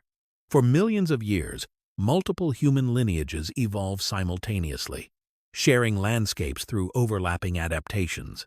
By around 40,000 years ago, nearly all of that diversity disappears. Only one human species remains widespread. The loneliness of modern humanity begins here. Yet extinction is never perfectly clean. Ancient humans continue surviving partially through genetic inheritance. Neanderthal and Denisovan DNA remain active inside billions of living people. Their immune adaptations, environmental tolerances, and biological traits continue moving through modern bodies long after their populations vanish. The dead persist chemically within the living. As late Pleistocene nights settle across Eurasia, for the last time over a world still populated by many humans, snow drifts across abandoned campsites while winds move through silent valleys once shared by different kinds of people. The fires grow fewer generation by generation, until eventually only one remains. After the disappearance of the other human species, Homo sapiens remains alone on the Earth. The silence left behind feels almost invisible because no living memory survives from the time before. Modern humanity grows into civilization without ever directly experiencing another kind of human presence beside itself. Yet survival does not necessarily mean superiority in every sense. Neanderthals endure Ice Age Europe for hundreds of thousands of years. Homo erectus survives nearly 2 million years across enormous geographic distances. Denisovans adapt to high mountains and vast Asian landscapes still poorly understood today. Small island humans persist within isolated tropical ecosystems that challenge larger-bodied populations. Each species succeeds within its own world. The survival of Homo sapiens appears connected not to one singular advantage, but to a particular combination of flexibility, social connection, and behavioral adaptability. Rather than becoming the strongest specialized human, Homo sapiens becomes the most versatile. This difference changes everything. The anatomy of Homo sapiens reflects this flexibility quietly. Compared to Neanderthals, the human body is less heavily specialized for cold conditions. Compared to earlier robust species, skeletal structure becomes lighter and more energy efficient. Humans adapt relatively well to many climates without becoming perfectly optimized for any single one. The species remains biologically generalist. Generalist species often perform well during periods of environmental instability because they tolerate broader ecological variation. Modern examples appear throughout nature. Rats survive across cities, forests, deserts, and coastlines. Coyotes expand successfully through landscapes transformed by human activity. Certain birds adapt rapidly to urban environments. Flexibility becomes resilience. The late Pleistocene world rewards that trait increasingly as climates fluctuate unpredictably. Grasslands become forests. Rivers change course. Coastlines shift with rising and falling seas. Animal populations migrate or disappear. Homo sapiens responds not by remaining tied to one ecological strategy, but by changing behavior repeatedly. Coastal groups exploit shellfish and marine resources. Inland populations hunt large mammals or gather plant foods depending on local conditions. Different tool technologies emerge across regions. Clothing, shelter construction, and food preparation diversify rapidly. Culture accelerates adaptation faster than anatomy alone can. This may be the defining advantage of Homo sapiens. Biological evolution moves slowly across thousands of generations. Cultural evolution can spread within years or even days through social learning. A successful innovation developed by one group may eventually travel enormous distances through trade, migration, or observation. Knowledge becomes mobile. The human brain itself appears increasingly specialized for social complexity. Anthropologists studying hunter-gatherer societies often note the enormous importance of social relationships, memory networks, and cooperation within human survival systems. Individuals rarely survive fully alone for long. Humanity becomes collective intelligence. Larger social networks allow information sharing between distant groups. Seasonal shortages become less catastrophic when neighboring communities maintain exchange relationships. Injuries become more survivable within cooperative systems. New environments become easier to explore when accumulated knowledge passes efficiently between generations. The species survives partly because it remains connected. Language likely plays a central role as well, though direct evidence remains impossible to preserve. Complex spoken communication allows abstract information to travel beyond immediate experience. Migration routes, weather patterns, animal behavior, medicinal plants, and social obligations can all move through language. Memory escapes the limits of individual lives. The emotional life of Homo sapiens may also contribute to long-term survival. Symbolic thinking strengthens social cohesion through shared identity, ritual, storytelling, and collective belief. Cave paintings, ornaments, burial practices, and musical instruments begin appearing more frequently during the late Pleistocene. These behaviors are not decorative extras added after survival needs are met. They help bind groups together. Modern neuroscience increasingly shows that shared symbolic systems influence emotional trust and cooperation deeply within social species. Humans organize themselves not only through physical survival, but through shared meaning. Perhaps this becomes one of the quietest but most powerful evolutionary advantages of all. One can imagine a cold evening near the end of the Ice Age. A Homo sapiens group gathers beside firelight somewhere on the Eurasian steppe. Fur clothing dries near warmth, while children listen to older individuals shaping stories from memory. Bone needles repair damaged hides. Stone blades reflect orange light. Beyond the camp, darkness stretches across frozen grassland. But unlike many earlier human populations, these people remain connected to distant groups beyond the horizon. Trade items move between territories. Ideas travel. Knowledge accumulates across wider networks. The species becomes increasingly difficult to isolate completely, and yet survival remains fragile. Homo sapiens does not win because evolution intends a final champion. Survival emerges from countless small advantages interacting across unstable environments. A different climate pattern, volcanic event, disease outbreak, or migration route might easily alter the outcome. Modern humanity exists partly through contingency. The prehistoric world once contains many possible futures. Only one continues into the present. Tonight, the Earth feels full of human presence. Cities glow across continents. Roads cut through forests and deserts. Satellites move silently above oceans, while billions of people sleep, work, dream, and travel beneath the same atmosphere. And yet, for all this immense population, only one human species remains. The loneliness of modern humanity is so complete that it becomes difficult to notice at all. For hundreds of thousands of years, the planet is different. Other humans walk across frozen valleys, tropical islands, mountain plateaus, forests, and grasslands. Different bodies adapt to different climates. Different minds shape different cultures.